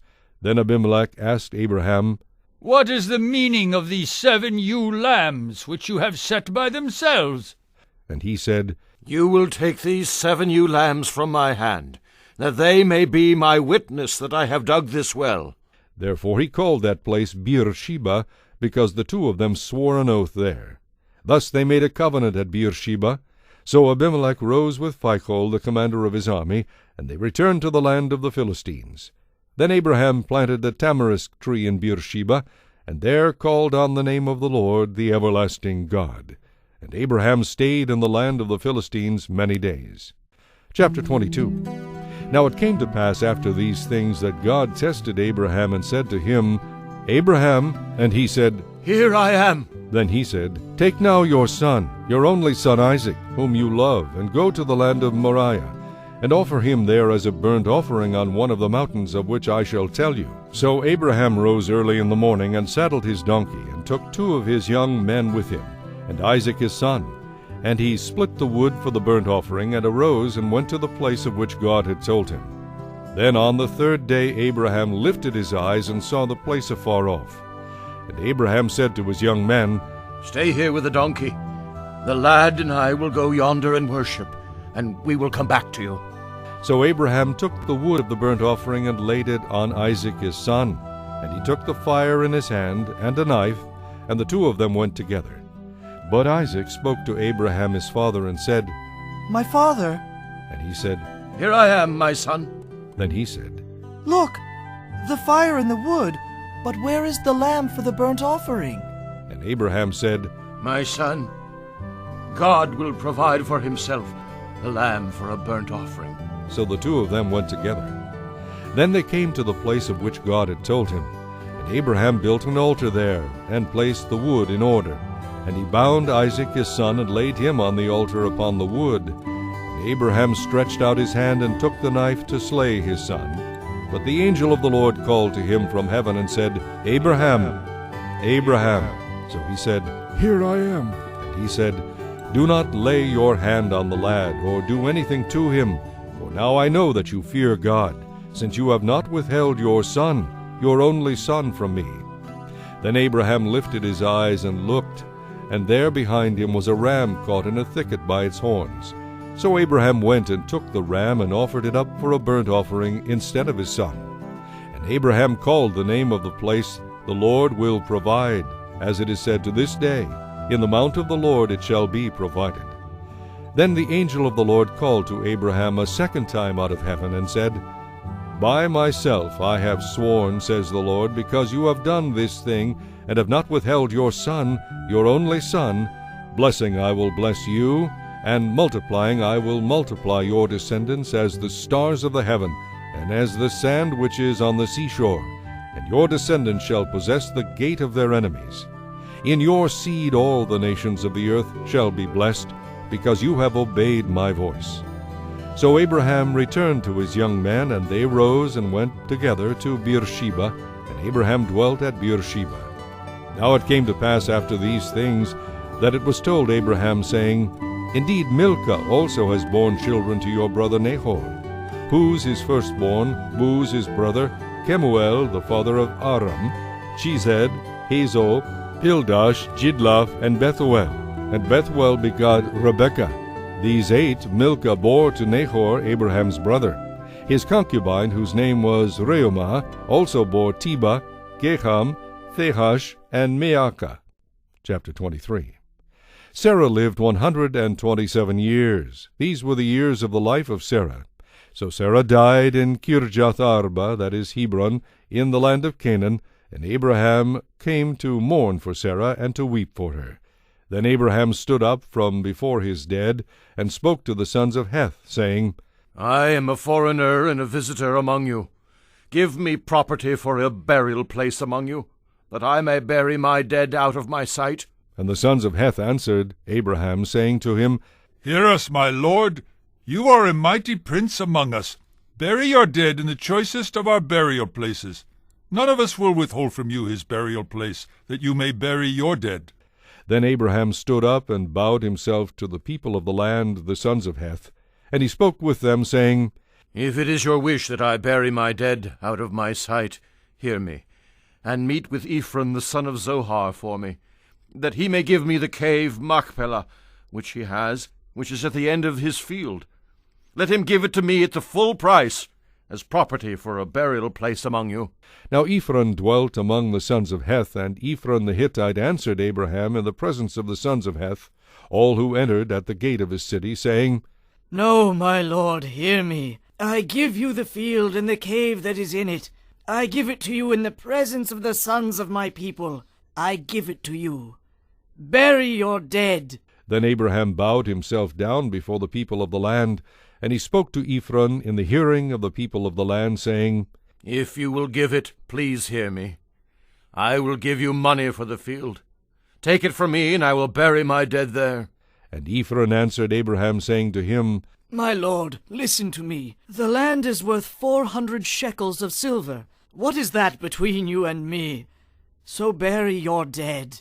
And Abraham listened to Ephron, and Abraham weighed out the silver for Ephron, which he had named in the hearing of the sons of Heth, 400 shekels of silver, currency of the merchants. So the field of Ephron, which was in Machpelah, which was before Mamre, the field and the cave which was in it, and all the trees that were in the field, which were within all the surrounding borders, were deeded to Abraham as a possession in the presence of the sons of Heth, before all who went in at the gate of his city. And after this Abraham buried Sarah his wife in the cave of the field of Machpelah before Mamre, that is Hebron, in the land of Canaan. So the field and the cave that is in it were deeded to Abraham by the sons of Heth as property for a burial place. Chapter 24. Now Abraham was old, well advanced in age, and the Lord had blessed Abraham in all things. So Abraham said to the oldest servant of his house, who ruled over all that he had, Please put your hand under my thigh, and I will make you swear by the Lord, the God of heaven and the God of the earth, that you will not take a wife for my son from the daughters of the Canaanites among whom I dwell, but you shall go to my country and to my family and take a wife for my son Isaac. And the servant said to him, Perhaps the woman will not be willing to follow me to this land. Must I take your son back to the land from which you came? But Abraham said to him, Beware that you do not take my son back there. The Lord God of heaven, who took me from my father's house and from the land of my family, and who spoke to me and swore to me, saying, To your descendants I give this land. He will send his angel before you, and you shall take a wife for my son from there. And if the woman is not willing to follow you, then you will be released from this oath. Only do not take my son back there. So the servant put his hand under the thigh of Abraham his master, and swore to him concerning this matter. Then the servant took 10 of his master's camels, and departed, for all his master's goods were in his hand. And he arose and went to Mesopotamia, to the city of Nahor. And he made his camels kneel down outside the city by a well of water at evening time, the time when women go out to draw water. Then he said, O Lord God of my master Abraham, please give me success this day, and show kindness to my master Abraham. Behold, here I stand by the well of water, and the daughters of the men of the city are coming out to draw water. Now let it be that the young woman to whom I say, Please let down your pitcher, that I may drink, and she says, Drink, and I will also give your camels a drink. Let her be the one you have appointed for your servant Isaac. And by this I will know that you have shown kindness to my master. And it happened, before he had finished speaking, that, behold, Rebekah, who was born to Bethuel, son of Milcah, the wife of Nahor, Abraham's brother, came out with her pitcher on her shoulder. Now the young woman was very beautiful to behold, a virgin, no man had known her. And she went down to the well, filled her pitcher, and came up. And the servant ran to meet her, and said, Please let me drink a little water from your pitcher. So she said, Drink, my lord. Then she quickly let her pitcher down to her hand, and gave him a drink. And when she had finished giving him a drink, she said, I will draw water for your camels also, until they have finished drinking. Then she quickly emptied her pitcher into the trough, ran back to the well to draw water, and drew for all his camels. And the man, wondering at her, remained silent, so as to know whether the Lord had made his journey prosperous or not. So it was, when the camels had finished drinking, that the man took a golden nose ring weighing half shekel, and 2 bracelets for her wrists weighing 10 shekels of gold, and said, Whose daughter are you? Tell me, please. Is there room in your father's house for us to lodge? So she said to him, I am the daughter of Bethuel, Milcah's son, whom she bore to Nahor. Moreover, she said to him, We have both straw and feed enough, and room to lodge. Then the man bowed down his head and worshipped the Lord, and he said, Blessed be the Lord God of my master Abraham, who has not forsaken his mercy and his truth toward my master. As for me, being on the way, the Lord led me to the house of my master's brethren. So the young woman ran and told her mother's household these things. Now Rebekah had a brother whose name was Laban, and Laban ran out to the man by the well. So it came to pass, when he saw the nose ring and the bracelets on his sister's wrists, and when he heard the words of his sister Rebekah, saying, Thus the man spoke to me, that he went to the man, and there he stood by the camels at the well. And he said, Come in, O blessed of the Lord. Why do you stand outside? For I have prepared the house and a place for the camels. Then the man came to the house, and he unloaded the camels, and provided straw and feed for the camels, and water to wash his feet, and the feet of the men who were with him. Food was set before him to eat, but he said, I will not eat until I have told about my errand. And he said, Speak on. So he said, I am Abraham's servant. The Lord has blessed my master greatly, and he has become great, and he has given him flocks and herds, silver and gold, male and female servants, and camels and donkeys. And Sarah, my master's wife, bore a son to my master when she was old, and to him he has given all that he has. Now my master made me swear, saying, You shall not take a wife for my son from the daughters of the Canaanites, in whose land I dwell. But you shall go to my father's house, and to my family, and take a wife for my son. And I said to my master, Perhaps the woman will not follow me. But he said to me, The Lord, before whom I walk, will send his angel with you, and prosper your way. And you shall take a wife for my son from my family and from my father's house. You will be clear from this oath when you arrive among my family. For if they will not give her to you, then you will be released from my oath. And this day I came to the well and said, O Lord God of my master Abraham, if you will now prosper the way in which I go, behold, I stand by the well of water. And it shall come to pass that when the virgin comes out to draw water, and I say to her, Please give me a little water from your pitcher to drink, and she says to me, Drink, and I will draw for your camels also. Let her be the woman whom the Lord has appointed for my master's son. But before I had finished speaking in my heart, there was Rebekah, coming out with her pitcher on her shoulder, and she went down to the well and drew water. And I said to her, Please let me drink. And she made haste, and let her pitcher down from her shoulder, and said, Drink, and I will give your camels a drink also. So I drank, and she gave the camels a drink also. Then I asked her, and said, Whose daughter are you? And she said, The daughter of Bethuel, Nahor's son, whom Milcah bore to him. So I put the nose ring on her nose, and the bracelets on her wrists.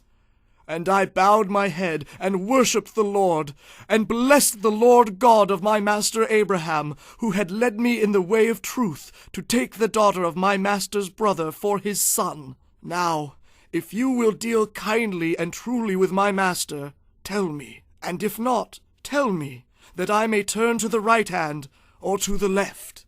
Then Laban and Bethuel answered and said, The thing comes from the Lord. We cannot speak to you, either bad or good. Here is Rebekah before you. Take her and go, and let her be your master's son's wife, as the Lord has spoken. And it came to pass, when Abraham's servant heard their words, that he worshipped the Lord, bowing himself to the earth. Then the servant brought out jewelry of silver, jewelry of gold, and clothing, and gave them to Rebekah. He also gave precious things to her brother and to her mother. And he and the men who were with him ate and drank, and stayed all night. Then he arose in the morning and said, Send me away to my master. But her brother and her mother said, Let the young woman stay with us a few days, at least 10. After that she may go. And he said to them, Do not hinder me. Since the Lord has prospered my way, send me away so that I may go to my master. So they said, We will call the young woman and ask her personally. Then they called Rebekah and said to her, Will you go with this man? And she said, I will go. So they sent away Rebekah their sister and her nurse, and Abraham's servant and his men. And they blessed Rebekah and said to her, Our sister, may you become the mother of thousands of 10,000s, and may your descendants possess the gates of those who hate them. Then Rebekah and her maids arose, and they rode on the camels and followed the man. So the servant took Rebekah and departed. Now Isaac came from the way of Beer-lahai-roi, for he dwelt in the south. And Isaac went out to meditate in the field in the evening, and he lifted his eyes and looked, and there the camels were coming. Then Rebekah lifted her eyes, and when she saw Isaac, she dismounted from her camel. For she had said to the servant, Who is this man walking in the field to meet us? The servant said, It is my master. So she took a veil and covered herself, and the servant told Isaac all the things that he had done. Then Isaac brought her into his mother Sarah's tent, and he took Rebekah, and she became his wife, and he loved her. So Isaac was comforted after his mother's death. Chapter 25. Abraham again took a wife, and her name was Keturah. And she bore him Zimran, Jokshan, Medan, Midian, Ishbak, and Shua. Jokshan begot Sheba and Dedan. And the sons of Dedan were Ashuram, Letushim, and Leumim. And the sons of Midian were Ephah, Epher, Henoch, Abida, and Eldah. All these were the children of Keturah. And Abraham gave all that he had to Isaac.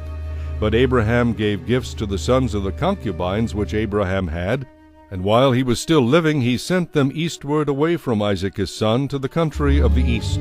This is the sum of the years of Abraham's life which he lived, 175 years. Then Abraham breathed his last and died in a good old age, an old man and full of years, and was gathered to his people.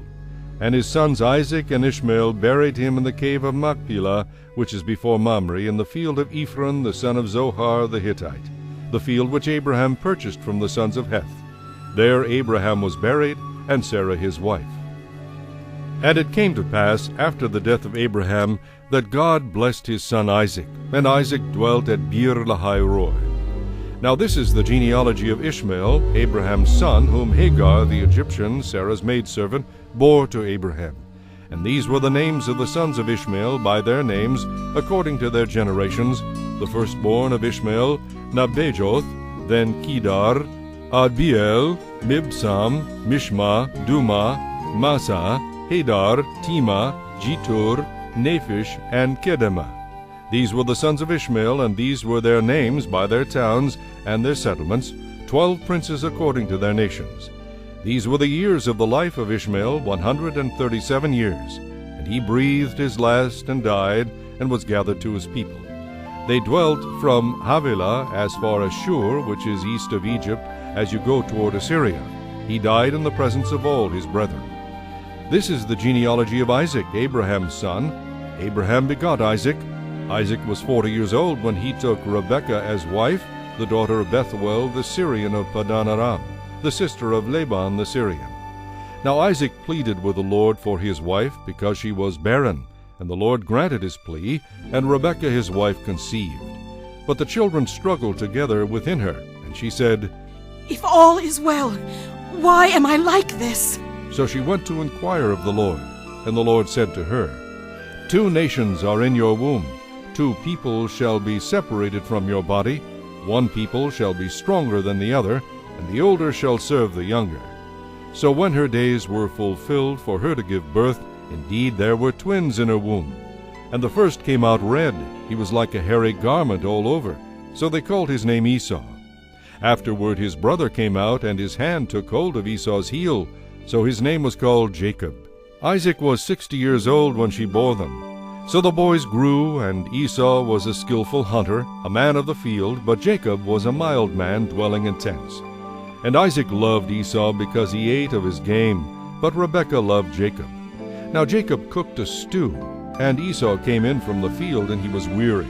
And Esau said to Jacob, Please feed me with that same red stew, for I am weary. Therefore his name was called Edom. But Jacob said, Sell me your birthright as of this day. And Esau said, Look, I am about to die. So what is this birthright to me?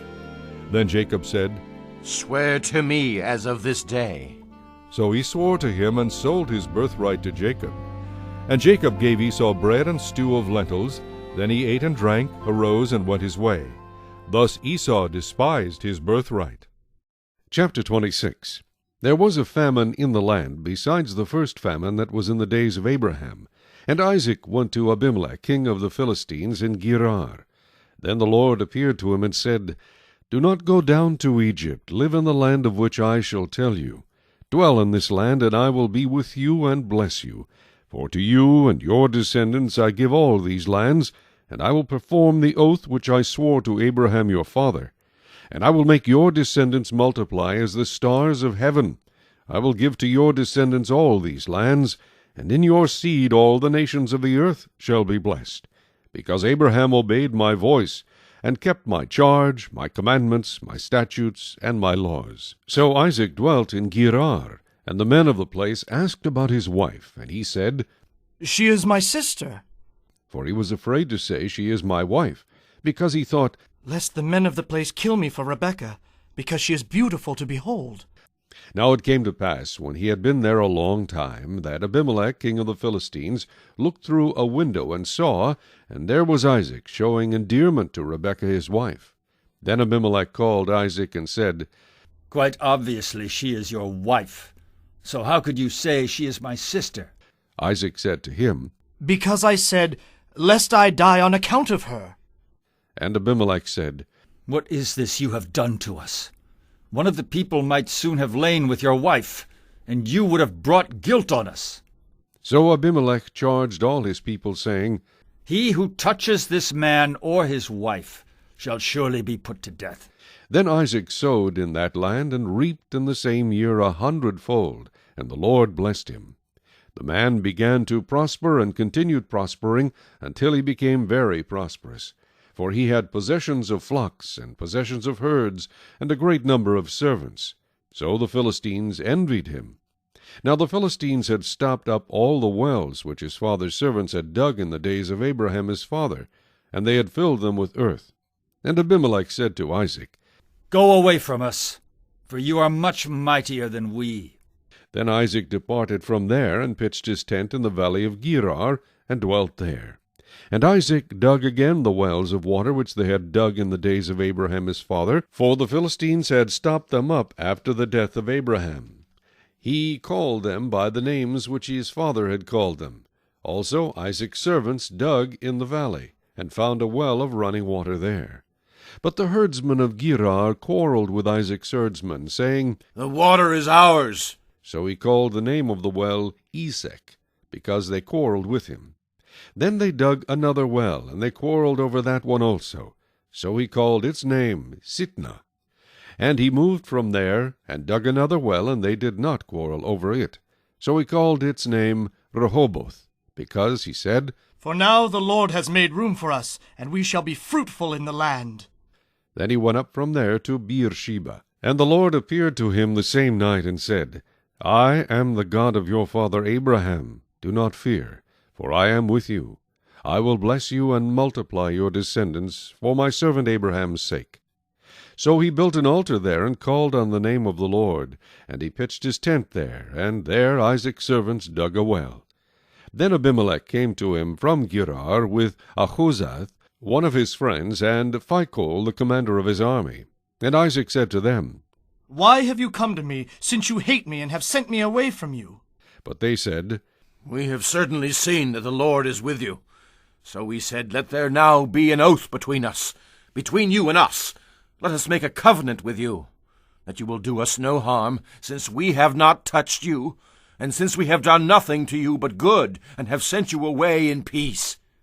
You are now the blessed of the Lord. So he made them a feast, and they ate and drank. Then they arose early in the morning, and swore an oath with one another, and Isaac sent them away, and they departed from him in peace. It came to pass the same day that Isaac's servants came and told him about the well which they had dug, and said to him, We have found water. So he called it Sheba. Therefore the name of the city is Beersheba to this day.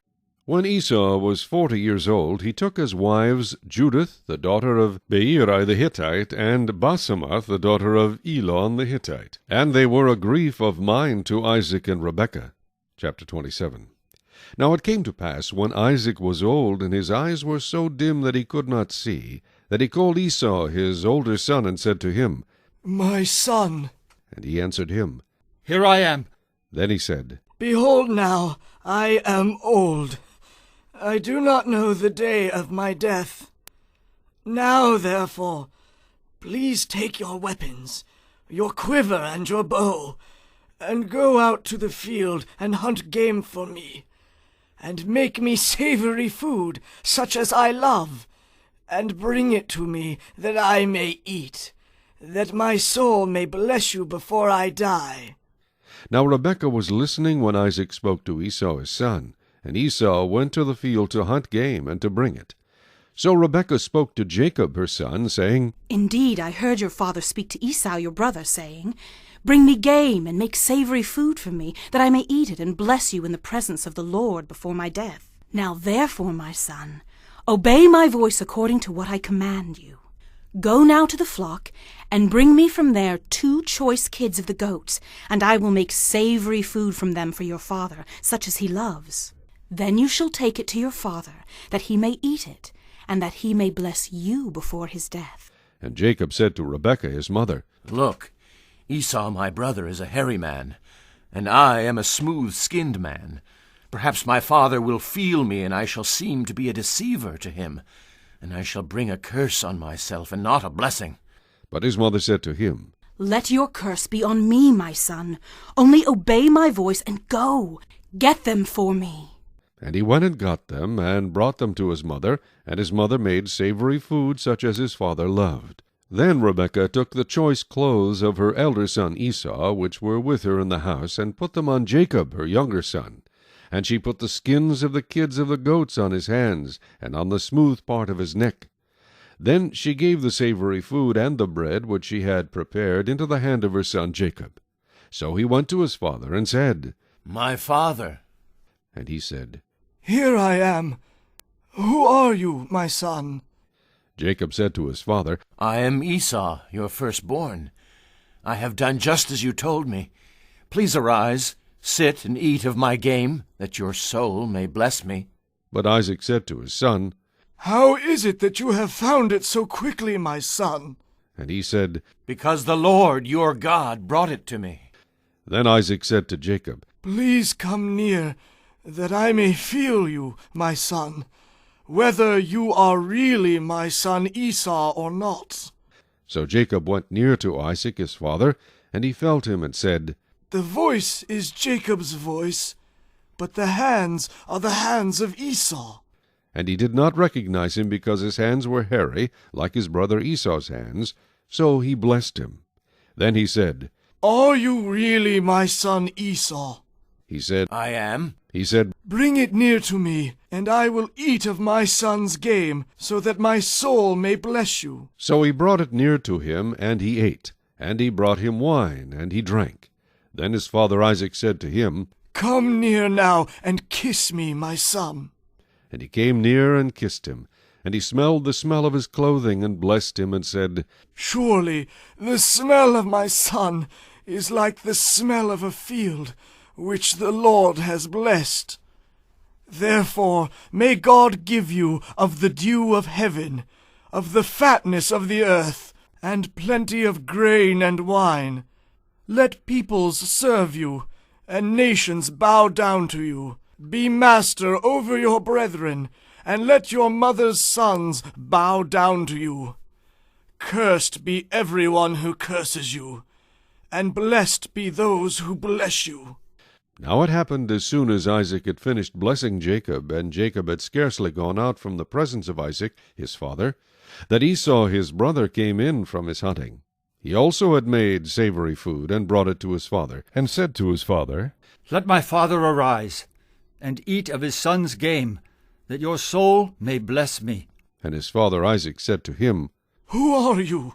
So he said, I am your son, your firstborn, Esau. Then Isaac trembled exceedingly, and said, Who? Where is the one who hunted game and brought it to me? I ate all of it before you came, and I have blessed him, and indeed he shall be blessed. When Esau heard the words of his father, he cried with an exceedingly great and bitter cry, and said to his father, Bless me also, O my father. But he said, Your brother came with deceit, and has taken away your blessing. And Esau said, Is he not rightly named Jacob? For he has supplanted me these 2 times. He took away my birthright, and now look, he has taken away my blessing. And he said, Have you not reserved a blessing for me? Then Isaac answered and said to Esau, Indeed, I have made him your master, and all his brethren I have given to him as servants. With grain and wine I have sustained him. What shall I do now for you, my son? And Esau said to his father, Have you only one blessing, my father? Bless me also, O my father. And Esau lifted up his voice and wept. Then Isaac his father answered and said to him, Behold, your dwelling shall be of the fatness of the earth, and of the dew of heaven from above. By your sword you shall live, and you shall serve your brother. And it shall come to pass, when you become restless, that you shall break his yoke from your neck. So Esau hated Jacob because of the blessing with which his father blessed him. And Esau said in his heart, The days of mourning for my father are at hand. Then I will kill my brother Jacob. And the words of Esau her older son were told to Rebekah. So she sent and called Jacob her younger son, and said to him, Surely your brother Esau comforts himself concerning you by intending to kill you. Now therefore, my son, obey my voice. Arise, flee to my brother Laban in Haran, and stay with him a few days until your brother's fury turns away, until your brother's anger turns away from you, and he forgets what you have done to him. Then I will send and bring you from there. Why should I be bereaved also of you both in one day? And Rebekah said to Isaac, I am weary of my life because of the daughters of Heth. If Jacob takes a wife of the daughters of Heth, like these who are the daughters of the land, what good will my life be to me? Chapter 28. Then Isaac called Jacob, and blessed him, and charged him, and said to him, You shall not take a wife from the daughters of Canaan. Arise, go to Padan Aram, to the house of Bethuel, your mother's father, and take yourself a wife from there of the daughters of Laban, your mother's brother. May God Almighty bless you, and make you fruitful, and multiply you, that you may be an assembly of peoples, and give you the blessing of Abraham, to you and your descendants with you, that you may inherit the land in which you are a stranger, which God gave to Abraham. So Isaac sent Jacob away, and he went to Padan Aram, to Laban the son of Bethuel the Syrian, the brother of Rebekah, the mother of Jacob and Esau. Esau saw that Isaac had blessed Jacob, and sent him away to Padan Aram to take himself a wife from there, and that as he blessed him, he gave him a charge, saying, You shall not take a wife from the daughters of Canaan. And that Jacob had obeyed his father and his mother, and had gone to Padan Aram. Also Esau saw that the daughters of Canaan did not please his father Isaac. So Esau went to Ishmael, and took Mahalath, the daughter of Ishmael, Abraham's son, the sister of Nebajoth, to be his wife in addition to the wives he had. Now Jacob went out from Beersheba, and went toward Haran. So he came to a certain place, and stayed there all night, because the sun had set. And he took one of the stones of that place, and put it at his head, and he lay down in that place to sleep. Then he dreamed, and behold, a ladder was set up on the earth, and its top reached to heaven. And there the angels of God were ascending and descending on it. And behold, the Lord stood above it, and said, I am the Lord God of Abraham your father, and the God of Isaac. The land on which you lie I will give to you and your descendants. Also your descendants shall be as the dust of the earth. You shall spread abroad to the west and the east, to the north and the south. And in you and in your seed all the families of the earth shall be blessed. Behold, I am with you, and will keep you wherever you go, and will bring you back to this land, for I will not leave you until I have done what I have spoken to you. Then Jacob awoke from his sleep, and said, Surely the Lord is in this place, and I did not know it. And he was afraid, and said, How awesome is this place!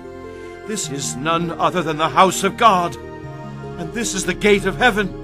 Then Jacob rose early in the morning, and took the stone that he had put at his head, set it up as a pillar, and poured oil on top of it.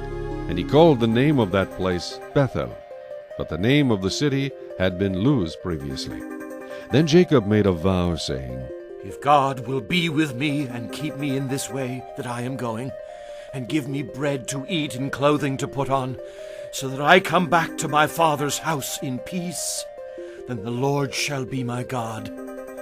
And this stone which I have set as a pillar shall be God's house, and of all that you give me I will surely give a tenth to you. Chapter 29. So Jacob went on his journey, and came to the land of the people of the east. And he looked, and saw a well in the field, and behold, there were 3 flocks of sheep lying by it, for out of that well they watered the flocks. A large stone was on the well's mouth. Now all the flocks would be gathered there, and they would roll the stone from the well's mouth, water the sheep, and put the stone back in its place on the well's mouth. And Jacob said to them, My brethren, where are you from? And they said, We are from Haran. Then he said to them, Do you know Laban, the son of Nahor? And they said, We know him. So he said to them, Is he well? And they said, He is well. And look, his daughter Rachel is coming with the sheep. Then he said, Look, it is still high day. It is not time for the cattle to be gathered together. Water the sheep, and go and feed them.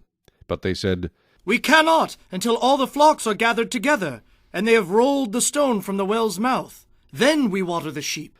Now while he was still speaking with them, Rachel came with her father's sheep, for she was a shepherdess. And it came to pass, when Jacob saw Rachel, the daughter of Laban his mother's brother, and the sheep of Laban his mother's brother, that Jacob went near, and rolled the stone from the well's mouth, and watered the flock of Laban his mother's brother. Then Jacob kissed Rachel, and lifted up his voice, and wept. And Jacob told Rachel that he was her father's relative, and that he was Rebekah's son.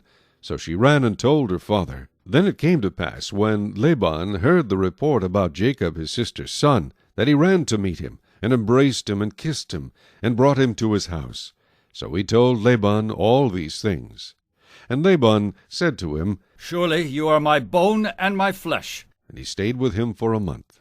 Then Laban said to Jacob, Because you are my relative, should you therefore serve me for nothing? Tell me, what should your wages be? Now Laban had 2 daughters. The name of the elder was Leah, and the name of the younger was Rachel. Leah's eyes were delicate, but Rachel was beautiful of form and appearance. Now Jacob loved Rachel, so he said, I will serve you 7 years for Rachel, your younger daughter. And Laban said, It is better that I give her to you than that I should give her to another man.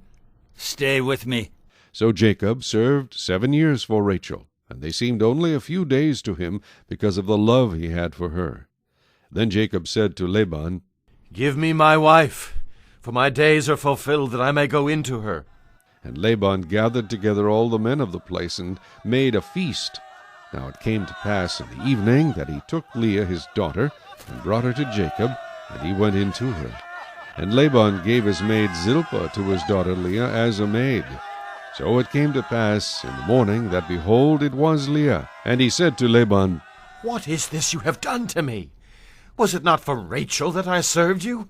Why then have you deceived me? And Laban said, It must not be done so in our country, to give the younger before the firstborn.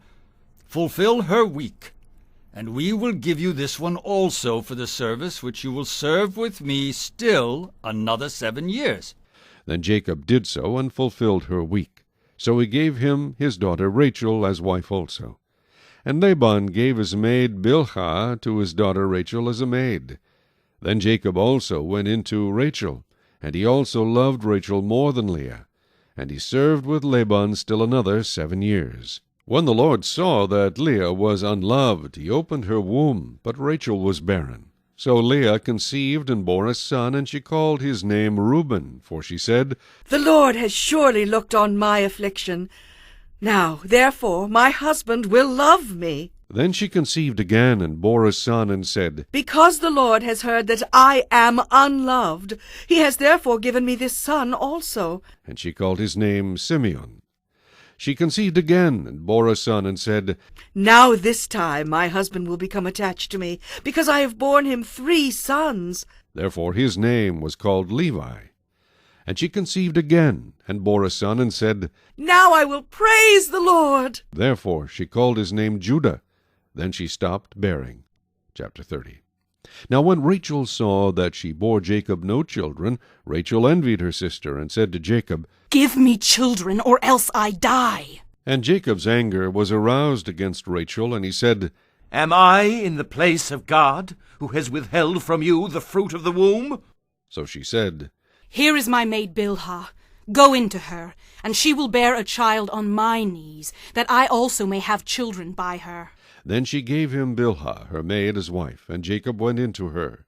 And Bilhah conceived and bore Jacob a son. Then Rachel said, God has judged my case, and he has also heard my voice and given me a son. Therefore she called his name Dan. And Rachel's maid Bilhah conceived again and bore Jacob a second son. Then Rachel said, With great wrestlings I have wrestled with my sister, and indeed I have prevailed. So she called his name Naphtali. When Leah saw that she had stopped bearing, she took Zilpah her maid, and gave her to Jacob as wife. And Leah's maid Zilpah bore Jacob a son. Then Leah said, A troop comes. So she called his name Gad. And Leah's maid Zilpah bore Jacob a second son. Then Leah said, I am happy, for the daughters will call me blessed. So she called his name Asher. Now Reuben went in the days of wheat harvest, and found mandrakes in the field, and brought them to his mother Leah. Then Rachel said to Leah, Please give me some of your son's mandrakes. But she said to her, Is it a small matter that you have taken away my husband? Would you take away my son's mandrakes also? And Rachel said, Therefore he will lie with you tonight for your son's mandrakes. When Jacob came out of the field in the evening, Leah went out to meet him, and said, You must come in to me, for I have surely hired you with my son's mandrakes. And he lay with her that night. And God listened to Leah, and she conceived and bore Jacob a 5th son. Leah said, God has given me my wages, because I have given my maid to my husband. So she called his name Issachar. Then Leah conceived again and bore Jacob a 6th son. And Leah said, God has endowed me with a good endowment. Now my husband will dwell with me, because I have borne him 6 sons. So she called his name Zebulun. Afterward she bore a daughter, and called her name Dinah. Then God remembered Rachel, and God listened to her, and opened her womb. And she conceived and bore a son, and said, God has taken away my reproach. So she called his name Joseph, and said, The Lord shall add to me another son. And it came to pass, when Rachel had borne Joseph, that Jacob said to Laban, Send me away, that I may go to my own place and to my country.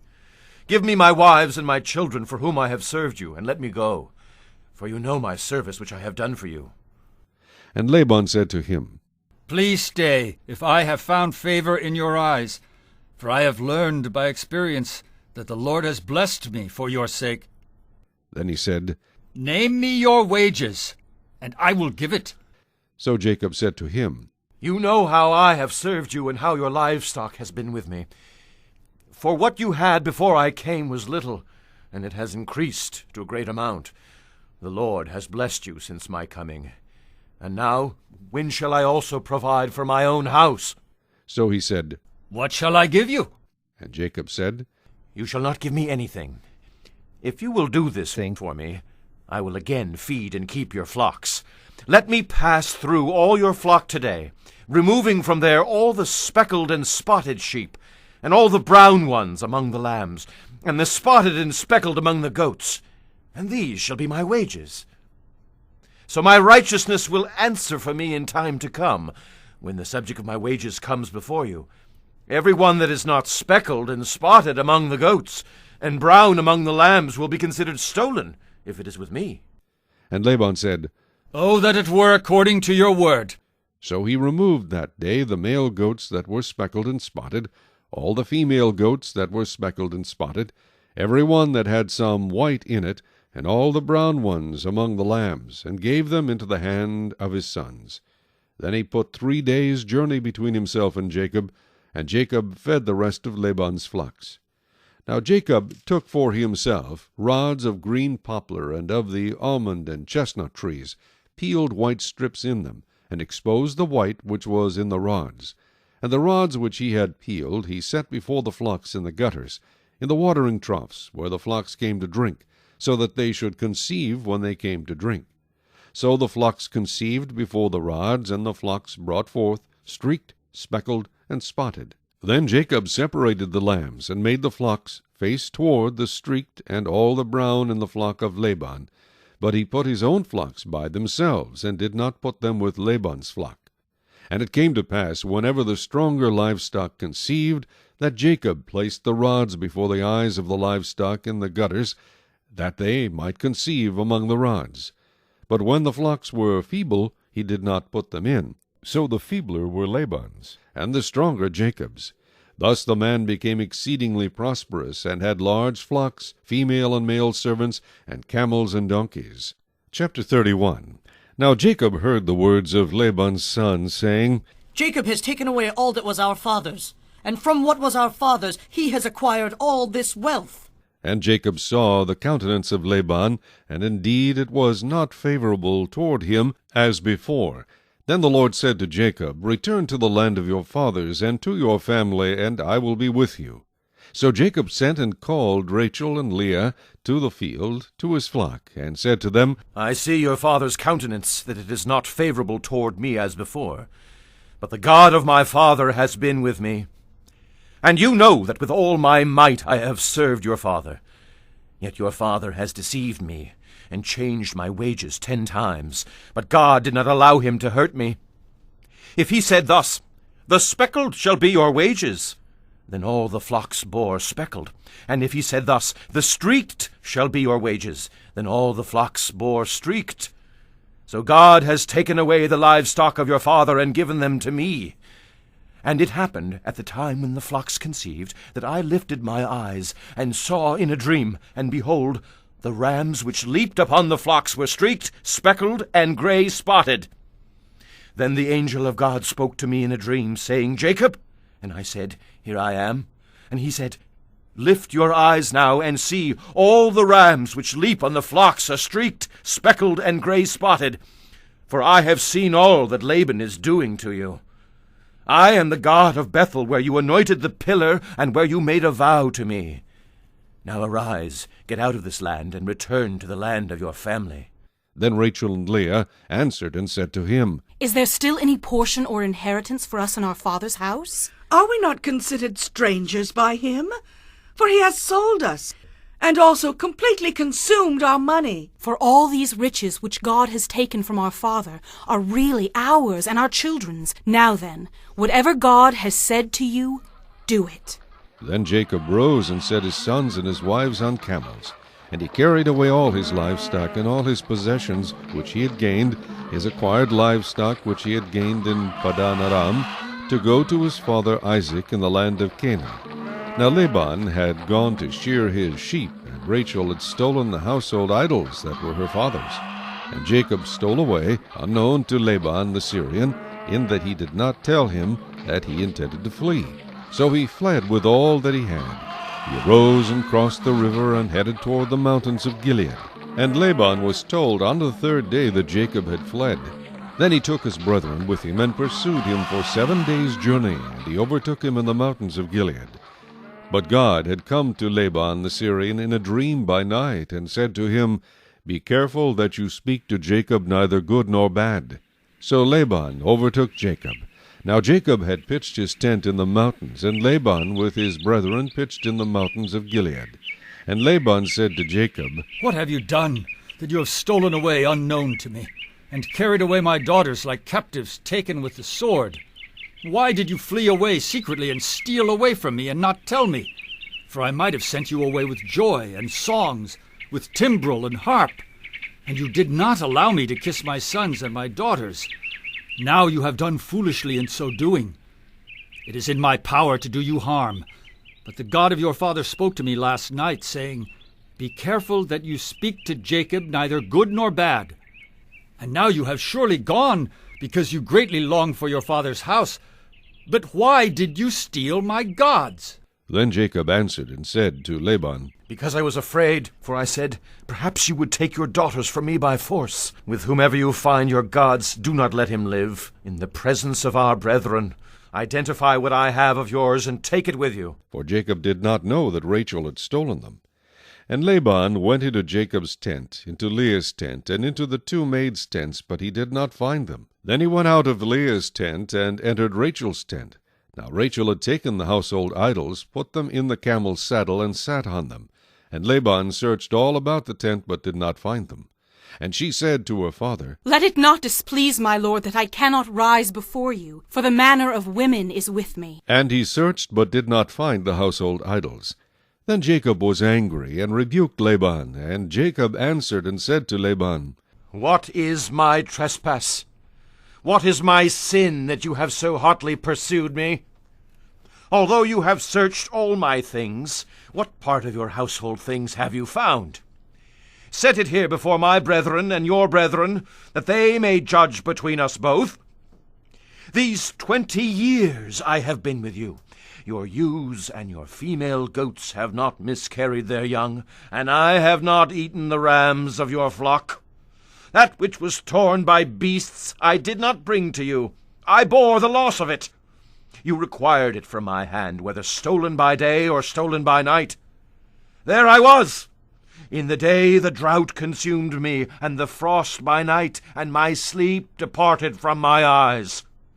Thus I have been in your house 20 years. I served you 14 years for your 2 daughters, and 6 years for your flock, and you have changed my wages 10 times.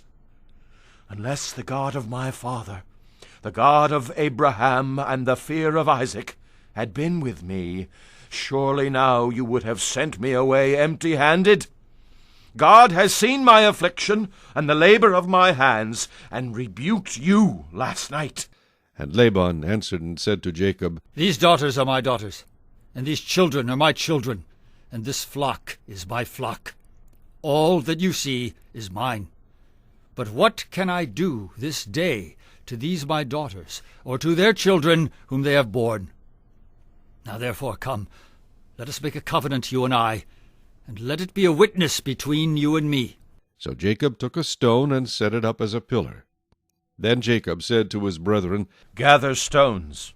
And they took stones and made a heap, and they ate there on the heap. Laban called it Jegar-sahadutha, but Jacob called it Galeed.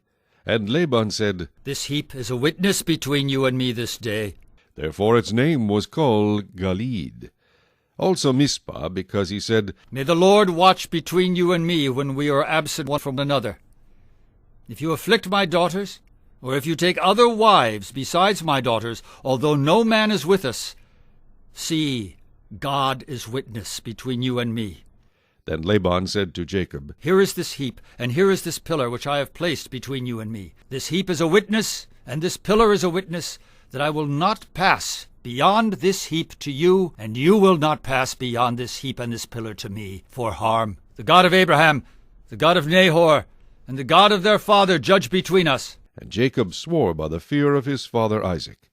Then Jacob offered a sacrifice on the mountain, and called his brethren to eat bread. And they ate bread, and stayed all night on the mountain. And early in the morning Laban arose, and kissed his sons and daughters, and blessed them. Then Laban departed, and returned to his place. Chapter 32. So Jacob went on his way, and the angels of God met him. When Jacob saw them, he said, This is God's camp. And he called the name of that place Mechanaim.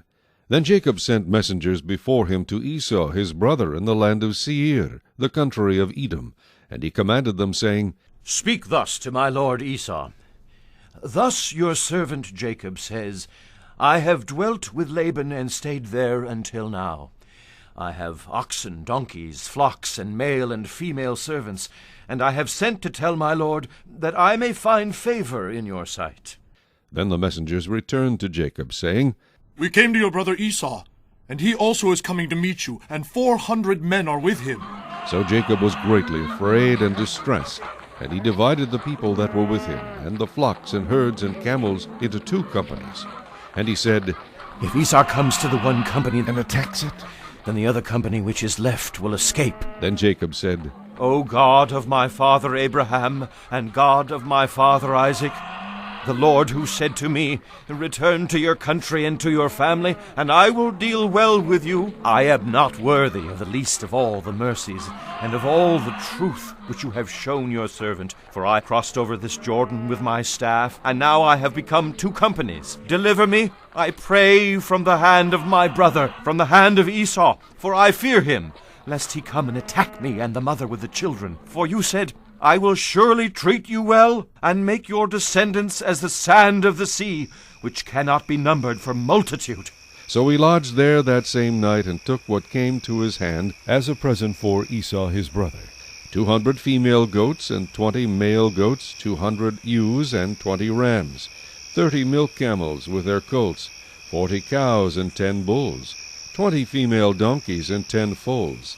Then he delivered them to the hand of his servants, every drove by itself, and said to his servants, Pass over before me, and put some distance between successive droves. And he commanded the first one, saying, When Esau my brother meets you and asks you, saying, To whom do you belong, and where are you going? Whose are these in front of you? Then you shall say, They are your servant Jacob's. It is a present sent to my lord Esau, and behold, he also is behind us.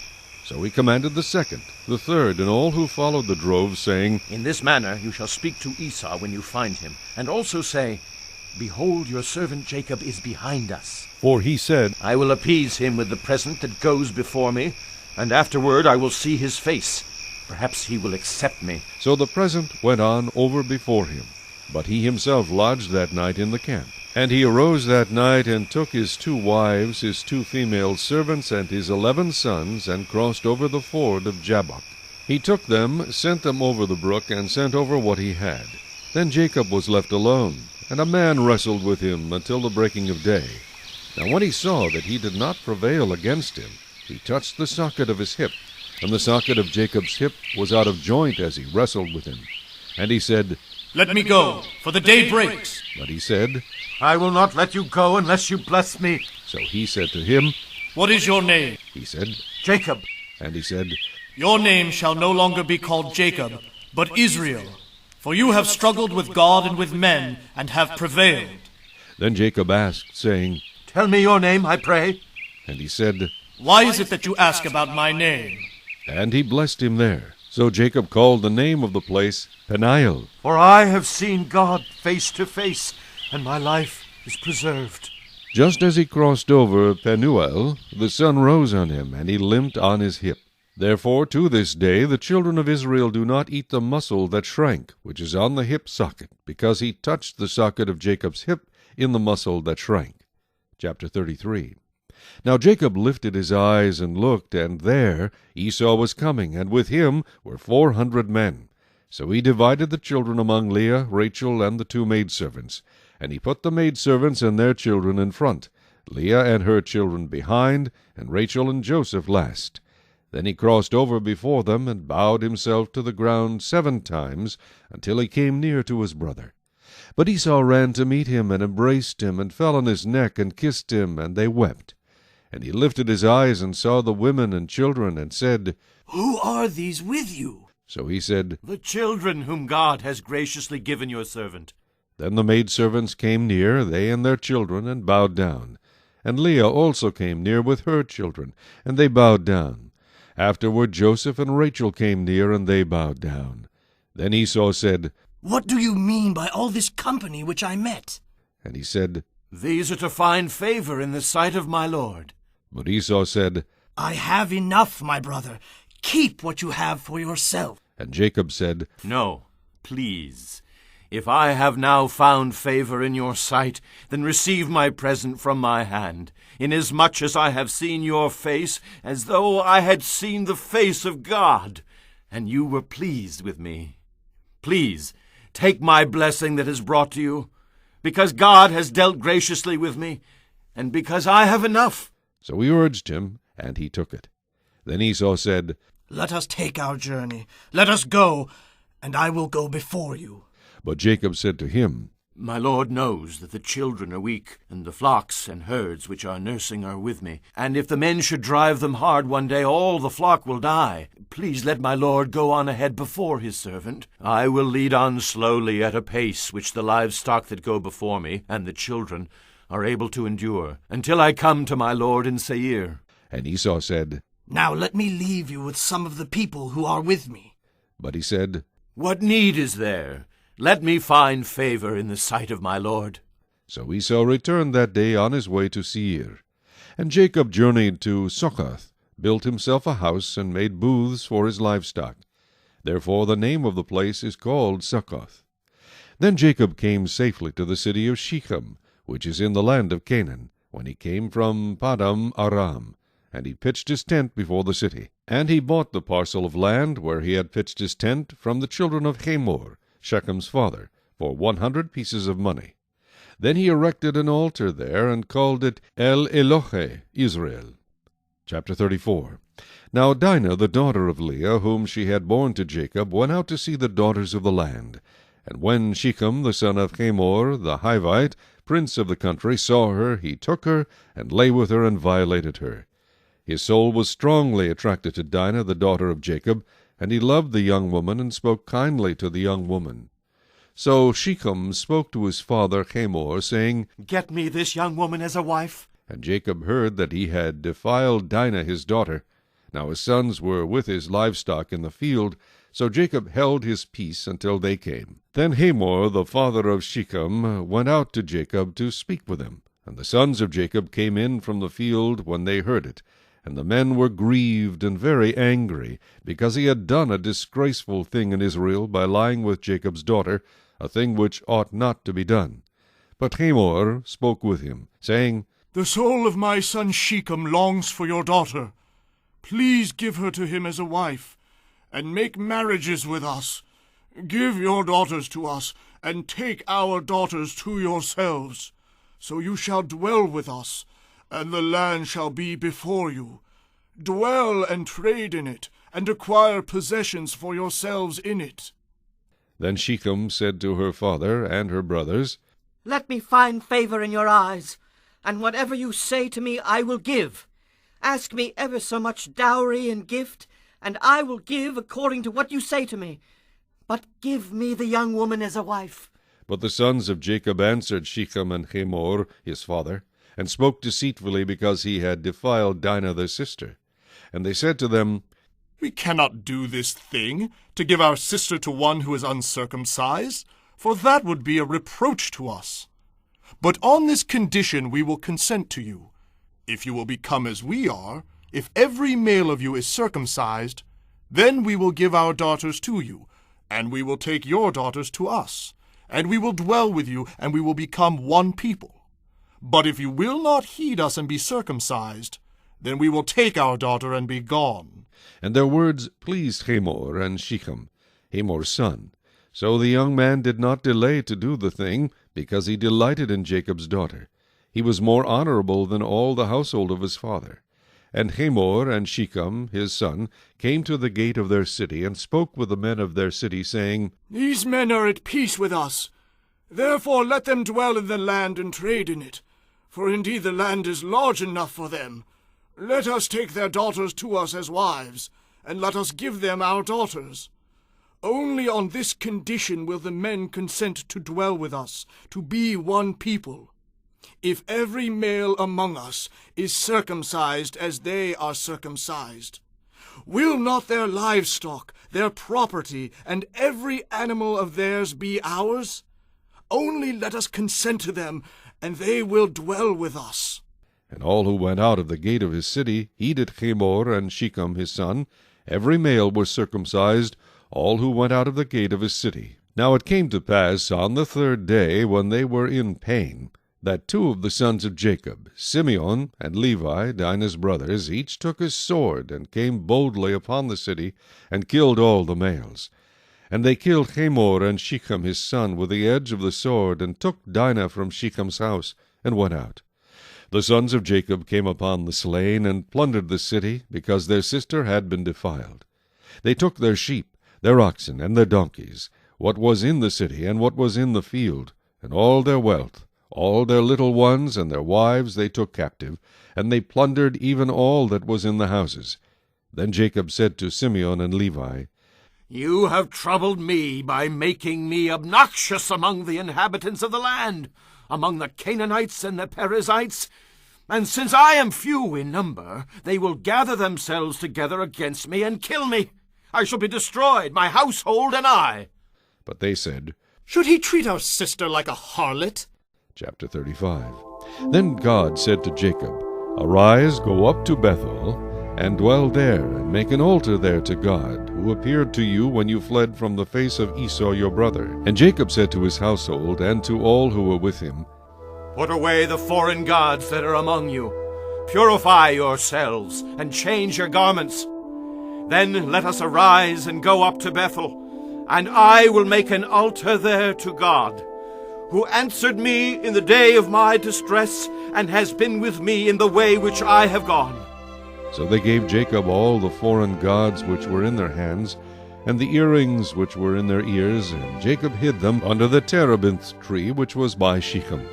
And they journeyed, and the terror of God was upon the cities that were all around them, and they did not pursue the sons of Jacob. So Jacob came to Luz, that is Bethel, which is in the land of Canaan, he and all the people who were with him. And he built an altar there, and called the place El Bethel, because there God appeared to him when he fled from the face of his brother. Now Deborah, Rebekah's nurse, died, and she was buried below Bethel under the terebinth tree. So the name of it was called Alon Bachuth. Then God appeared to Jacob again when he came from Padan Aram, and blessed him. And God said to him, Your name is Jacob. Your name shall not be called Jacob any more, but Israel shall be your name. So he called his name Israel. Also God said to him, I am God Almighty. Be fruitful and multiply. A nation and a company of nations shall proceed from you, and kings shall come from your body. The land which I gave Abraham and Isaac I give to you, and to your descendants after you I give this land. Then God went up from him in the place where he talked with him. So Jacob set up a pillar in the place where he talked with him, a pillar of stone, and he poured a drink offering on it, and he poured oil on it. And Jacob called the name of the place where God spoke with him Bethel. Then they journeyed from Bethel. And when there was but a little distance to go to Ephrath, Rachel labored in childbirth, and she had hard labor. Now it came to pass, when she was in hard labor, that the midwife said to her, Do not fear, you will have this son also. And so it was, as her soul was departing, for she died, that she called his name Ben-Oni, but his father called him Benjamin. So Rachel died and was buried on the way to Ephrath, that is Bethlehem.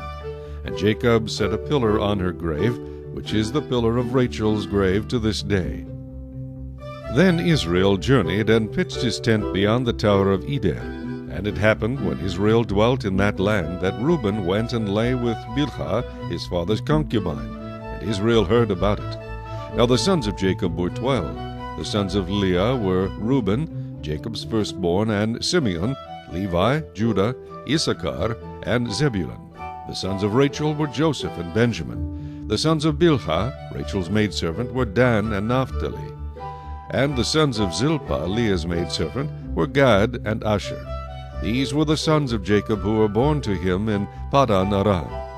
Then Jacob came to his father Isaac at Mamre, or Kirjath Arba, that is Hebron, where Abraham and Isaac had dwelt. Now the days of Isaac were 180 years.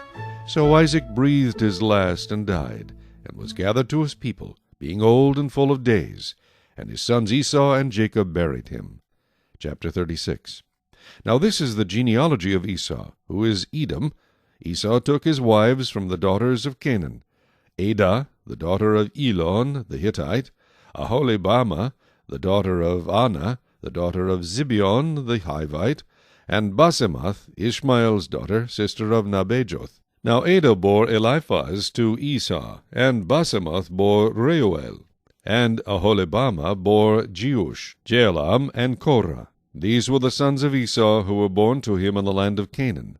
Then Esau took his wives, his sons, his daughters, and all the persons of his household, his cattle and all his animals, and all his goods which he had gained in the land of Canaan, and went to a country away from the presence of his brother Jacob. For their possessions were too great for them to dwell together, and the land where they were strangers could not support them because of their livestock. So Esau dwelt in Mount Seir. Esau is Edom. And this is the genealogy of Esau, the father of the Edomites, in Mount Seir. These were the names of Esau's sons: Eliphaz, the son of Adah, the wife of Esau, and Reuel, the son of Basemath, the wife of Esau. And the sons of Eliphaz were Teman, Omar, Zepho, Gatam, and Kenaz. Now Timnah was the concubine of Eliphaz, Esau's son, and she bore Amalek to Eliphaz. These were the sons of Adah, Esau's wife. These were the sons of Reuel: Nahath, Zerah, Shammah, and Misa. These were the sons of Basemath, Esau's wife. These were the sons of Aholibamah, Esau's wife, the daughter of Anah, the daughter of Zebeon. And she bore to Esau Jeush, Jaalam, and Korah. These were the chiefs of the sons of Esau. The sons of Eliphaz, the firstborn son of Esau, were chief Teman, chief Omar, chief Zepho, chief Kenaz, chief Korah, chief Gatam, and chief Amalek. These were the chiefs of Eliphaz in the land of Edom. They were the sons of Adah. These were the sons of Reuel, Esau's son: chief Nahath, chief Zerah, chief Shammah, and chief Misa. These were the chiefs of Reuel in the land of Edom. These were the sons of Basemath, Esau's wife. And these were the sons of Aholibamah, Esau's wife: chief Jeush, chief Jaalam, and chief Korah. These were the chiefs who descended from Aholibamah, Esau's wife, the daughter of Anah. These were the sons of Esau, who is Edom, and these were their chiefs. These were the sons of Seir, the Horite, who inhabited the land: Lotan, Shobal, Zibeon, Anah, Dishon, Ezer, and Dishan. These were the chiefs of the Horites, the sons of Seir in the land of Edom. And the sons of Lotan were Hori and Heman. Lotan's sister was Timnah. These were the sons of Shobal: Alvan, Manahath, Ebal, Shepho, and Onam. These were the sons of Zibeon, both Ajah and Anah. This was the Anah who found the water in the wilderness as he pastured the donkeys of his father Zibeon. These were the children of Anah: Dishon and Aholibamah the daughter of Anna. These were the sons of Dishon, Hemdan, Eshban, Ithran, and Chiran. These were the sons of Ezer, Bilhan, Zeavan, and Ekan. These were the sons of Dishon, Uz, and Aran. These were the chiefs of the Horites, chief Lotan, chief Shobal, chief Zibeon, chief Anna, chief Dishon, chief Ezer, and chief Dishon. These were the chiefs of the Horites according to their chiefs in the land of Seir. Now these were the kings who reigned in the land of Edom before any king reigned over the children of Israel. Bela the son of Beor reigned in Edom, and the name of his city was Dinhabah. And when Bela died, Jobab the son of Zerah of Bozrah reigned in his place. When Jobab died, Husham of the land of the Temanites reigned in his place. And when Husham died, Hadad the son of Bedad, who attacked Midian in the field of Moab, reigned in his place, and the name of his city was Avith. When Hadad died, Samlah of Masrekah reigned in his place. And when Samlah died, Saul of Rehoboth by the river reigned in his place. When Saul died, Baal-Hanan the son of Achbor reigned in his place. And when Baal-Hanan the son of Achbor died, Hadar reigned in his place, and the name of his city was Peu. His wife's name was Mehetabel, the daughter of Matred, the daughter of Mezahab. And these were the names of the chiefs of Esau, according to their families and their places, by their names: Chief Timnah, Chief Alva, Chief Jetheth, Chief Aholibamah, Chief Elah, Chief Pinon, Chief Kenaz, Chief Teman, Chief Mibzar, Chief Magdiel, and Chief Iram. These were the chiefs of Edom, according to their dwelling places in the land of their possession. Esau was the father of the Edomites. Chapter 37. Now Jacob dwelt in the land where his father was a stranger, in the land of Canaan. This is the history of Jacob. Joseph, being 17 years old, was feeding the flock with his brothers, and the lad was with the sons of Bilhah and the sons of Zilpah, his father's wives. And Joseph brought a bad report of them to his father. Now Israel loved Joseph more than all his children, because he was the son of his old age. Also he made him a tunic of many colors. But when his brothers saw that their father loved him more than all his brothers, they hated him, and could not speak peaceably to him. Now Joseph had a dream, and he told it to his brothers, and they hated him even more. So he said to them, Please hear this dream which I have dreamed. There we were, binding sheaves in the field. Then behold, my sheaf arose, and also stood upright. And indeed your sheaves stood all around, and bowed down to my sheaf. And his brothers said to him, Shall you indeed reign over us? Or shall you indeed have dominion over us? So they hated him even more for his dreams and for his words. Then he dreamed still another dream, and told it to his brothers, and said, Look, I have dreamed another dream. And this time the sun, the moon, and the 11 stars bowed down to me. So he told it to his father and his brothers. And his father rebuked him, and said to him, What is this dream that you have dreamed? Shall your mother and I and your brothers indeed come to bow down to the earth before you? And his brothers envied him, but his father kept the matter in mind. Then his brothers went to feed their father's flock in Shechem. And Israel said to Joseph, Are not your brothers feeding the flock in Shechem? Come, I will send you to them. So he said to him, Here I am. Then he said to him, Please go and see if it is well with your brothers and well with the flocks, and bring back word to me. So he sent him out of the valley of Hebron, and he went to Shechem. Now a certain man found him, and there he was wandering in the field. And the man asked him, saying, What are you seeking? So he said, I am seeking my brothers. Please tell me where they are feeding their flocks. And the man said, They have departed from here, for I have heard them say, Let us go to Dothan. So Joseph went after his brothers, and found them in Dothan. Now when they saw him afar off, even before he came near them, they conspired against him to kill him. Then they said to one another, Look, this dreamer is coming. Come, therefore, let us now kill him, and cast him into some pit, and we shall say, Some wild beast has devoured him. We shall see what will become of his dreams. But Reuben heard it, and he delivered him out of their hands, and said, Let us not kill him. And Reuben said to them, Shed no blood, but cast him into this pit which is in the wilderness, and do not lay a hand on him. That he might deliver him out of their hands, and bring him back to his father. So it came to pass, when Joseph had come to his brothers, that they stripped Joseph of his tunic, the tunic of many colors that was on him. Then they took him and cast him into a pit, and the pit was empty, there was no water in it, and they sat down to eat a meal. Then they lifted their eyes and looked, and there was a company of Ishmaelites coming from Gilead with their camels, bearing spices, balm, and myrrh, on their way to carry them down to Egypt. So Judah said to his brothers, What profit is there if we kill our brother and conceal his blood? Come, and let us sell him to the Ishmaelites, and let not our hand be upon him, for he is our brother and our flesh. And his brothers listened. Then Midianite traders passed by. So the brothers pulled Joseph up and lifted him out of the pit, and sold him to the Ishmaelites for 20 shekels of silver, and they took Joseph to Egypt. Then Reuben returned to the pit, and indeed Joseph was not in the pit, and he tore his clothes. And he returned to his brothers and said, The lad is no more, and where shall I go? So they took Joseph's tunic, killed a kid of the goats, and dipped the tunic in the blood.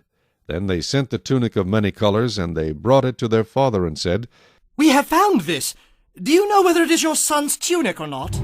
And he recognized it and said, It is my son's tunic. A wild beast has devoured him. Without doubt, Joseph is torn to pieces. Then Jacob tore his clothes, put sackcloth on his waist, and mourned for his son many days. And all his sons and all his daughters arose to comfort him, but he refused to be comforted. And he said, For I shall go down into the grave to my son in mourning.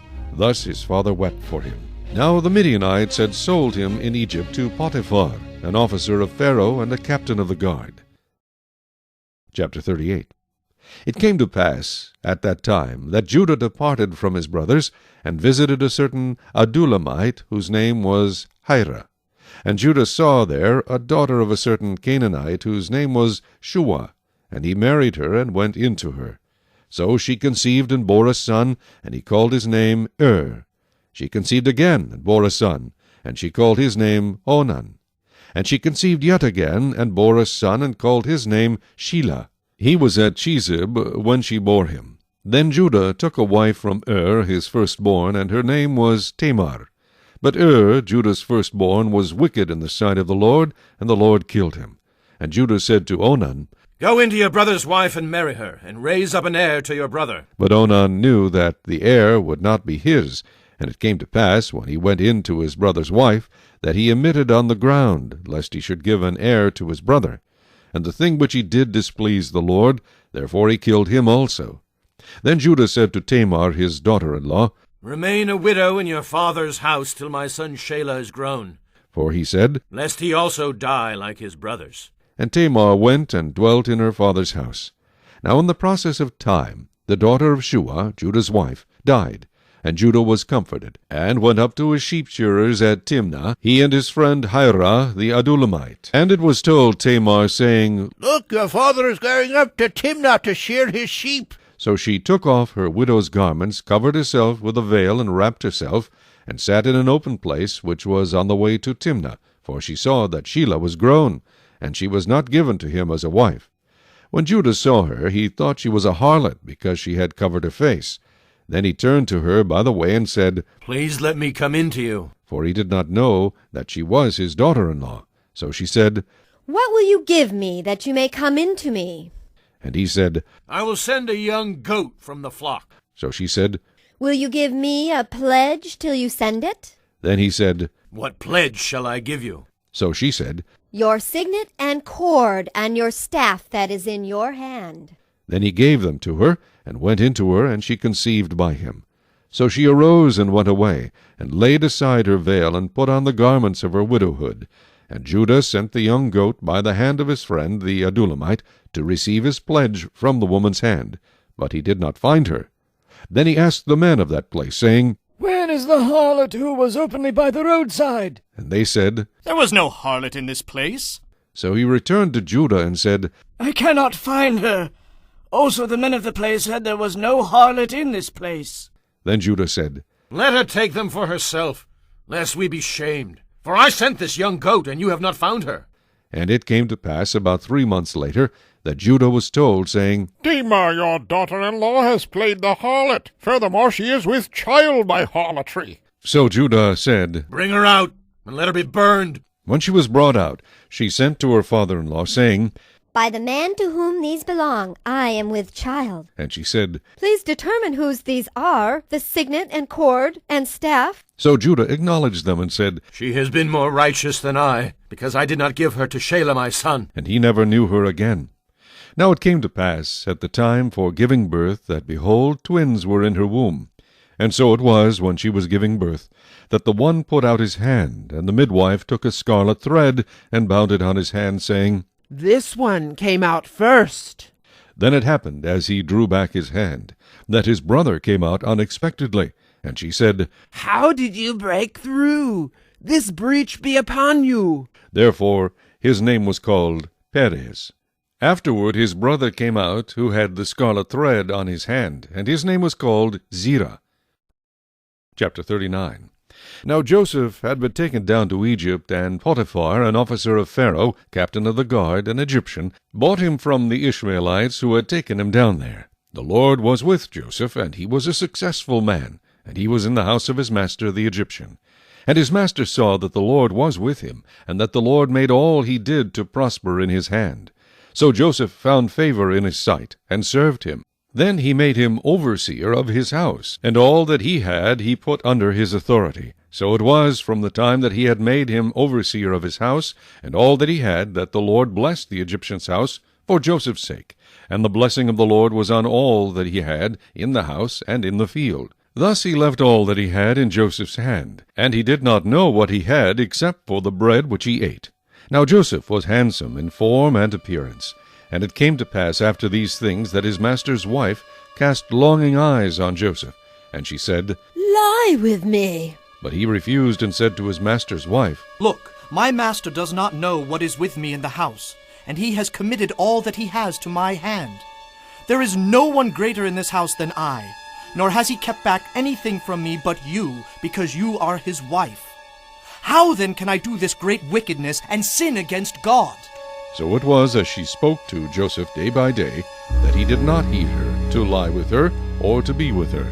But it happened about this time, when Joseph went into the house to do his work, and none of the men of the house was inside, that she caught him by his garment, saying, Lie with me. But he left his garment in her hand, and fled and ran outside. And so it was, when she saw that he had left his garment in her hand and fled outside, that she called to the men of her house, and spoke to them, saying, See, he has brought into us a Hebrew to mock us. He came in to me to lie with me, and I cried out with a loud voice. And it happened, when he heard that I lifted my voice and cried out, that he left his garment with me, and fled and went outside. So she kept his garment with her until his master came home. And she spoke to him with words like these, saying, The Hebrew servant whom you brought to us came in to me to mock me. So it happened, as I lifted my voice and cried out, that he left his garment with me and fled outside. So it was, when his master heard the words which his wife spoke to him, saying, Your servant did to me after this manner, that his anger was aroused. Then Joseph's master took him and put him into the prison, a place where the king's prisoners were confined, and he was there in the prison. But the Lord was with Joseph, and showed him mercy, and he gave him favor in the sight of the keeper of the prison. And the keeper of the prison committed to Joseph's hand all the prisoners who were in the prison. Whatever they did there, it was his doing. The keeper of the prison did not look into anything that was under Joseph's authority, because the Lord was with him, and whatever he did, the Lord made it prosper. Chapter 40. It came to pass after these things that the butler and the baker of the king of Egypt offended their lord, the king of Egypt. And Pharaoh was angry with his 2 officers, the chief butler and the chief baker. So he put them in custody in the house of the captain of the guard, in the prison, the place where Joseph was confined. And the captain of the guard charged Joseph with them, and he served them. So they were in custody for a while.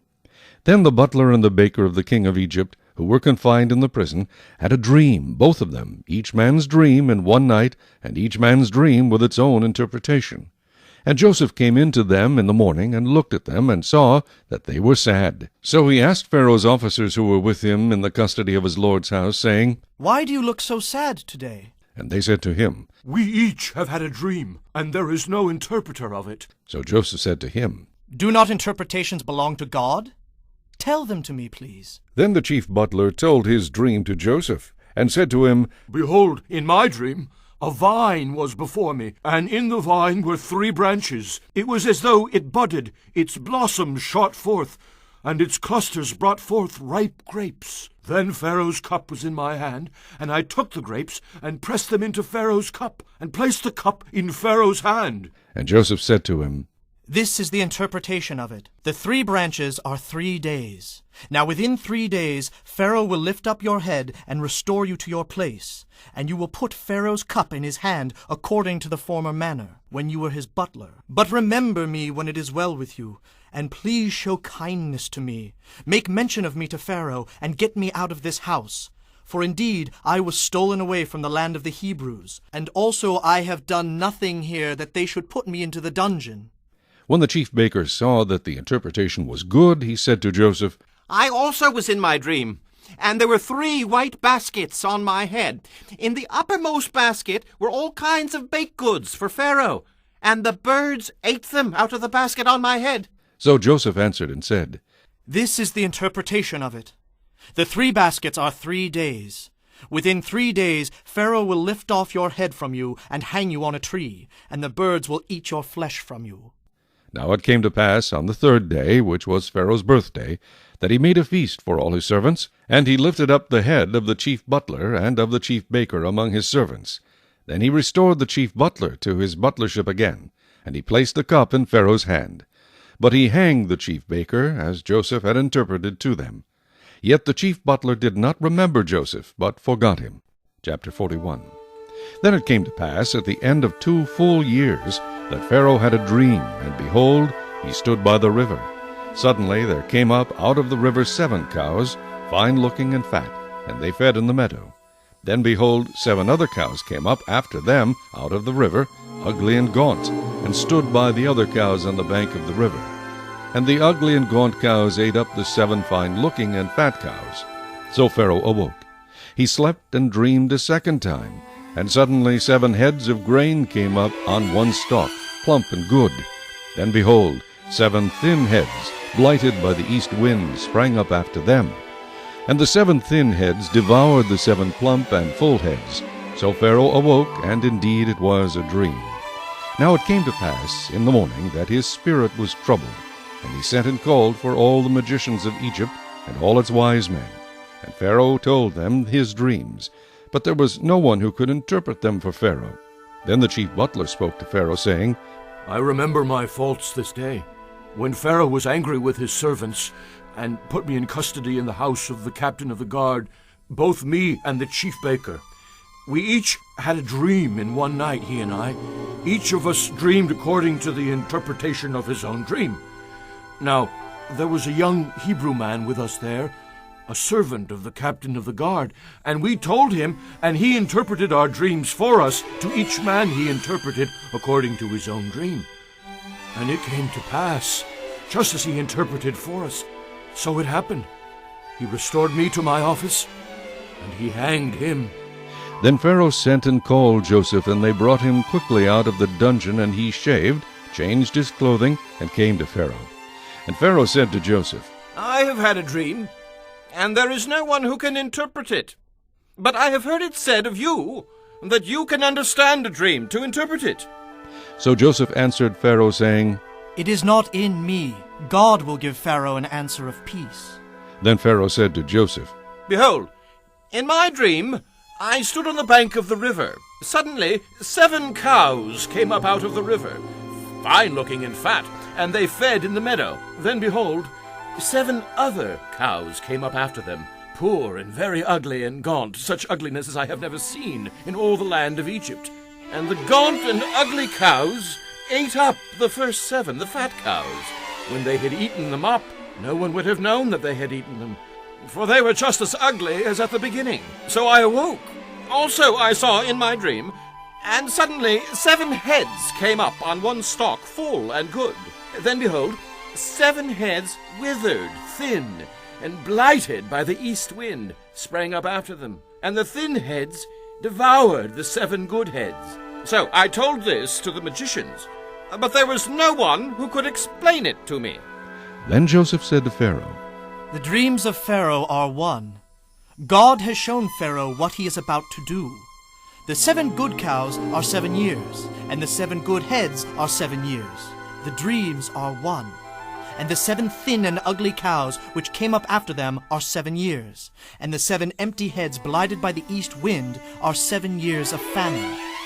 This is the thing which I have spoken to Pharaoh. God has shown Pharaoh what he is about to do.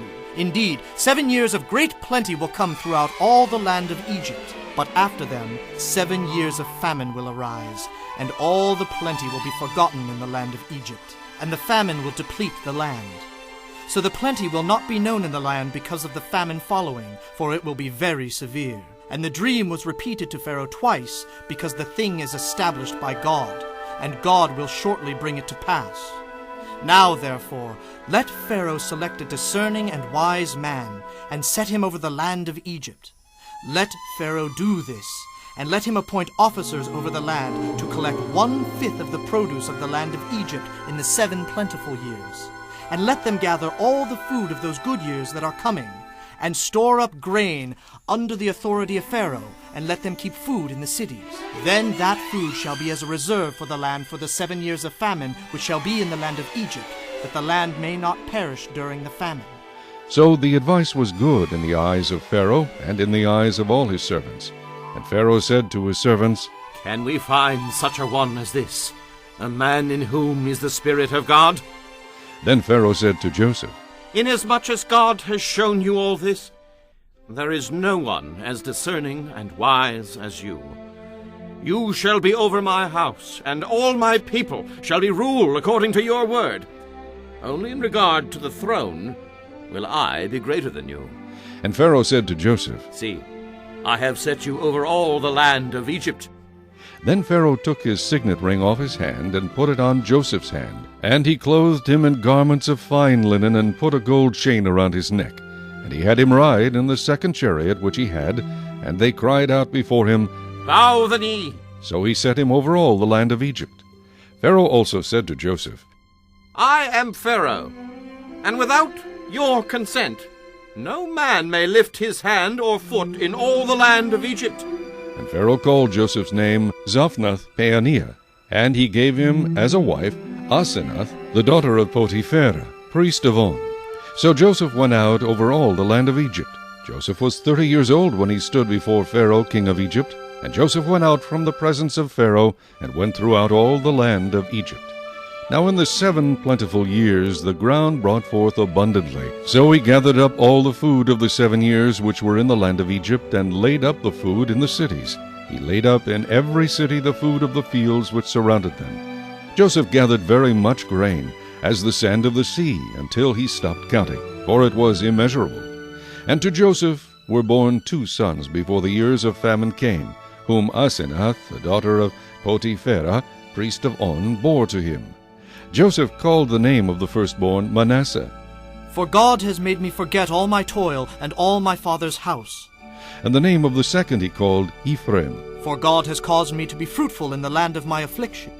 Then the 7 years of plenty which were in the land of Egypt ended, and the 7 years of famine began to come, as Joseph had said. The famine was in all lands, but in all the land of Egypt there was bread. So when all the land of Egypt was famished, the people cried to Pharaoh for bread. Then Pharaoh said to all the Egyptians, Go to Joseph. Whatever he says to you, do. The famine was over all the face of the earth, and Joseph opened all the storehouses and sold to the Egyptians. And the famine became severe in the land of Egypt. So all countries came to Joseph in Egypt to buy grain, because the famine was severe in all lands. Chapter 42. When Jacob saw that there was grain in Egypt, Jacob said to his sons, Why do you look at one another? And he said, Indeed, I have heard that there is grain in Egypt. Go down to that place and buy for us there, that we may live and not die. So Joseph's 10 brothers went down to buy grain in Egypt. But Jacob did not send Joseph's brother Benjamin with his brothers, for he said, "Lest some calamity befall him." And the sons of Israel went to buy grain among those who journeyed, for the famine was in the land of Canaan. Now Joseph was governor over the land, and it was he who sold to all the people of the land. And Joseph's brothers came and bowed down before him with their faces to the earth. Joseph saw his brothers and recognized them, but he acted as a stranger to them and spoke roughly to them. Then he said to them, "Where do you come from?" And they said, "From the land of Canaan to buy food." So Joseph recognized his brothers, but they did not recognize him. Then Joseph remembered the dreams which he had dreamed about them, and said to them, "You are spies. You have come to see the nakedness of the land." And they said to him, "No, my lord, but your servants have come to buy food. We are all one man's sons. We are honest men. Your servants are not spies." But he said to them, "No, but you have come to see the nakedness of the land." And they said, "Your servants are 12 brothers, the sons of one man in the land of Canaan. And in fact, the youngest is with our father today, and one is no more." But Joseph said to them, "It is as I spoke to you, saying, You are spies. In this manner you shall be tested. By the life of Pharaoh, you shall not leave this place unless your youngest brother comes here. Send one of you, and let him bring your brother, and you shall be kept in prison, that your words may be tested to see whether there is any truth in you. Or else, by the life of Pharaoh, surely you are spies." So he put them all together in prison 3 days. Then Joseph said to them the 3rd day, "Do this and live, for I fear God. If you are honest men, let one of your brothers be confined to your prison house. But you, go and carry grain for the famine of your houses. And bring your youngest brother to me, so your words will be verified, and you shall not die." And they did so. Then they said to one another, "We are truly guilty concerning our brother, for we saw the anguish of his soul when he pleaded with us, and we would not hear. Therefore this distress has come upon us." And Reuben answered them, saying, "Did I not speak to you, saying, Do not sin against the boy, and you would not listen? Therefore, behold, his blood is now required of us."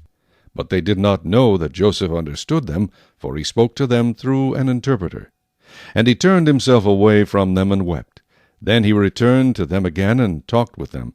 And he took Simeon from them and bound him before their eyes. Then Joseph gave a command to fill their sacks with grain, to restore every man's money to his sack, and to give them provisions for the journey. Thus he did for them. So they loaded their donkeys with the grain and departed from there.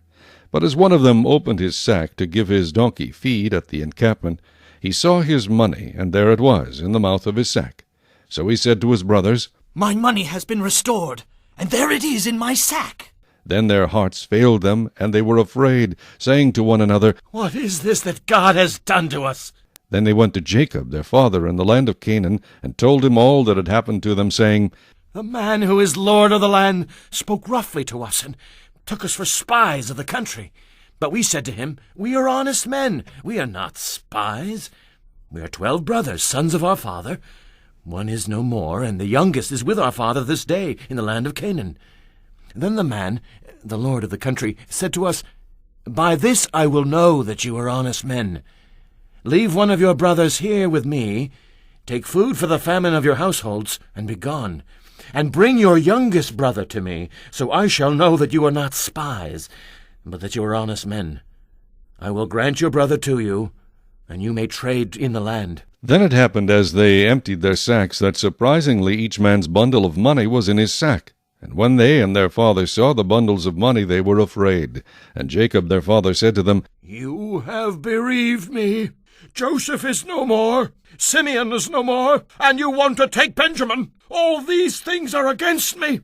Then Reuben spoke to his father, saying, "Kill my 2 sons if I do not bring him back to you.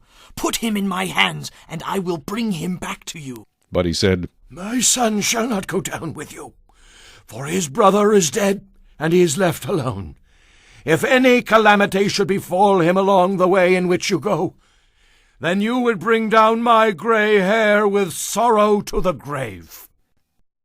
Chapter 43. Now the famine was severe in the land, and it came to pass, when they had eaten up the grain which they had brought from Egypt, that their father said to them, "Go back, buy us a little food." But Judah spoke to him, saying, The man solemnly warned us, saying, You shall not see my face unless your brother is with you. If you send our brother with us, we will go down and buy you food. But if you will not send him, we will not go down. For the man said to us, You shall not see my face unless your brother is with you. And Israel said, Why did you deal so wrongfully with me as to tell the man whether you had still another brother? But they said, The man asked us pointedly about ourselves and our families, saying, Is your father still alive? Have you another brother?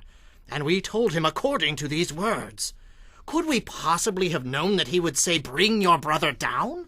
Then Judah said to Israel his father, Send the lad with me, and we will arise and go, that we may live and not die, both we and you, and also our little ones. I myself will be surety for him. From my hand you shall require him. If I do not bring him back to you and set him before you, then let me bear the blame forever. For if we had not lingered, surely by now he would have returned this second time.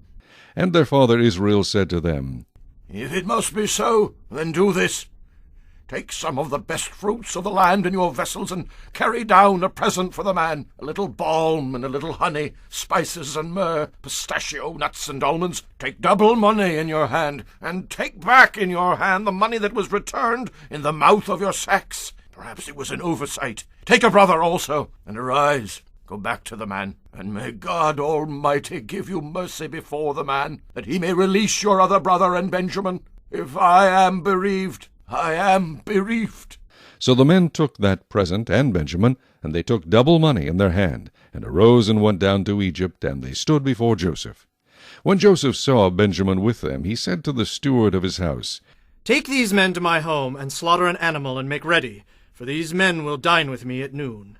Then the man did as Joseph ordered, and the man brought the men into Joseph's house. Now the men were afraid, because they were brought into Joseph's house, and they said, It is because of the money, which was returned in our sacks the first time, that we are brought in, so that he may make a case against us, and seize us, to take us as slaves with our donkeys.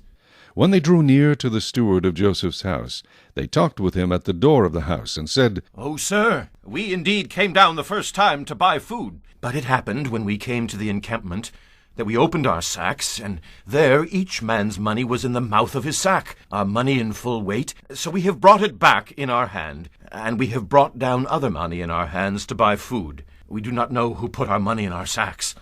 But he said, Peace be with you. Do not be afraid. Your God and the God of your father has given you treasure in your sacks. I had your money. Then he brought Simeon out to them. So the man brought the men into Joseph's house, and gave them water, and they washed their feet, and he gave their donkeys feed. Then they made the present ready for Joseph's coming at noon, for they heard that they would eat bread there. And when Joseph came home, they brought him the present which was in their hand into the house, and bowed down before him to the earth. Then he asked them about their well-being, and said, Is your father well, the old man of whom you spoke? Is he still alive? And they answered, Your servant, our father, is in good health. He's still alive. And they bowed their heads down and prostrated themselves. Then he lifted his eyes and saw his brother Benjamin, his mother's son, and said, Is this your younger brother of whom you spoke to me? And he said, God be gracious to you, my son. Now his heart yearned for his brother, so Joseph made haste and sought somewhere to weep. And he went into his chamber and wept there. Then he washed his face and came out, and he restrained himself and said, Serve the bread. So they set him a place by himself, and them by themselves, and the Egyptians who ate with him by themselves, because the Egyptians could not eat food with the Hebrews, for that is an abomination to the Egyptians.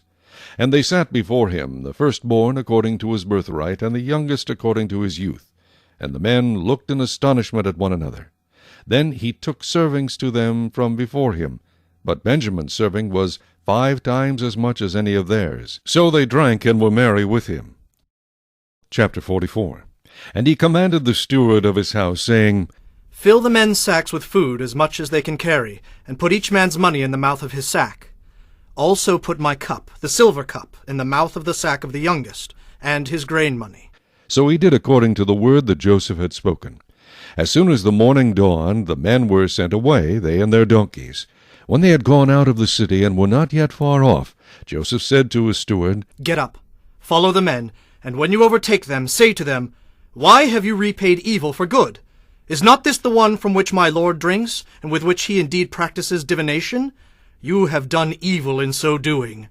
So he overtook them, and he spoke to them these same words. And they said to him, Why does the Lord say these words?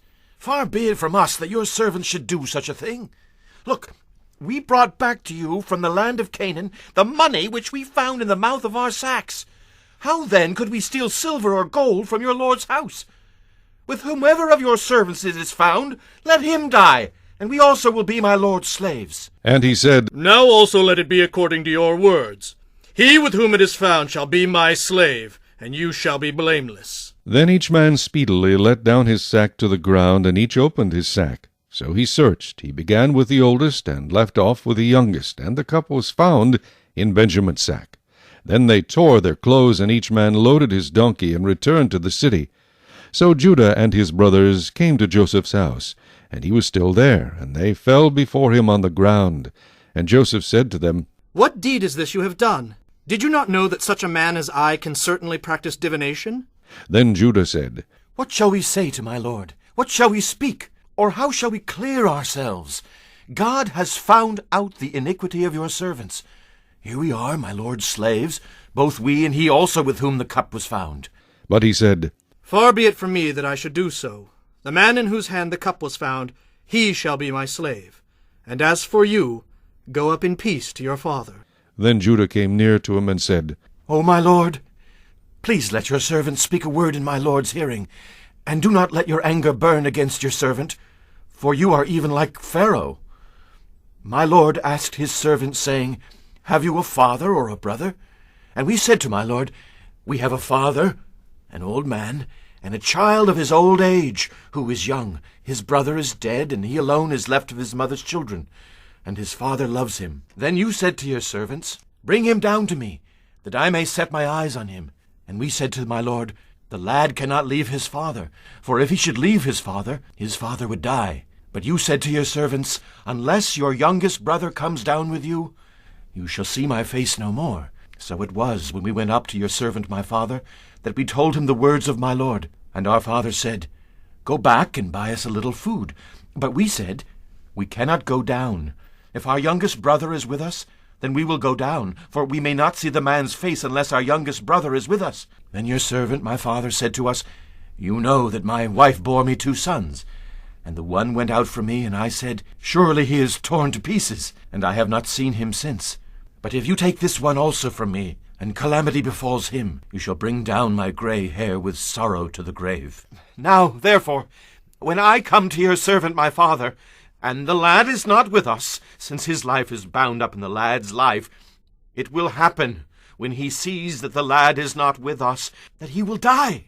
So your servants will bring down the gray hair of your servant our father with sorrow to the grave. For your servant became surety for the lad to my father, saying, If I do not bring him back to you, then I shall bear the blame before my father forever. Now, therefore, please, let your servant remain instead of the lad as a slave to my lord, and let the lad go up with his brothers. For how shall I go up to my father if the lad is not with me, lest perhaps I see the evil that would come upon my father?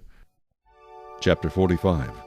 Then Joseph could not restrain himself before all those who stood by him, and he cried out, Make everyone go out from me. So no one stood with him while Joseph made himself known to his brothers. And he wept aloud, and the Egyptians in the house of Pharaoh heard it. Then Joseph said to his brothers, I am Joseph. Does my father still live? But his brothers could not answer him, for they were dismayed in his presence. And Joseph said to his brothers, Please come near to me. So they came near. Then he said, I am Joseph your brother, whom you sold into Egypt. But now, do not therefore be grieved or angry with yourselves because you sold me here, for God sent me before you to preserve life. For these 2 years the famine has been in the land, and there are still 5 years in which there will be neither plowing nor harvesting. And God sent me before you to preserve a posterity for you in the earth, and to save your lives by a great deliverance. So now it was not you who sent me here, but God. And he has made me a father to Pharaoh, and lord of all his house, and a ruler throughout all the land of Egypt.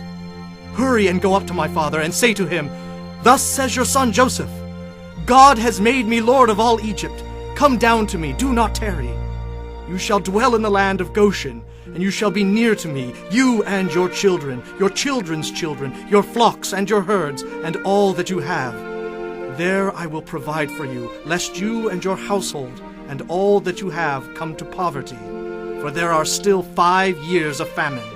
And behold, your eyes and the eyes of my brother Benjamin see that it is my mouth that speaks to you. So you shall tell my father of all my glory in Egypt, and of all that you have seen, and you shall hurry and bring my father down here. Then he fell on his brother Benjamin's neck and wept, and Benjamin wept on his neck. Moreover, he kissed all his brothers and wept over them, and after that his brothers talked with him.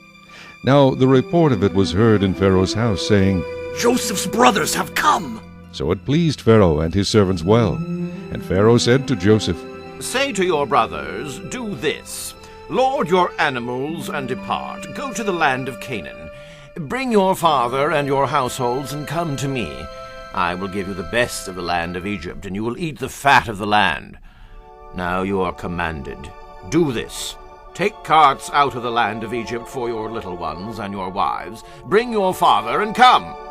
Also, do not be concerned about your goods, for the best of all the land of Egypt is yours. Then the sons of Israel did so, and Joseph gave them carts according to the command of Pharaoh, and he gave them provisions for the journey. He gave to all of them, to each man, changes of garments.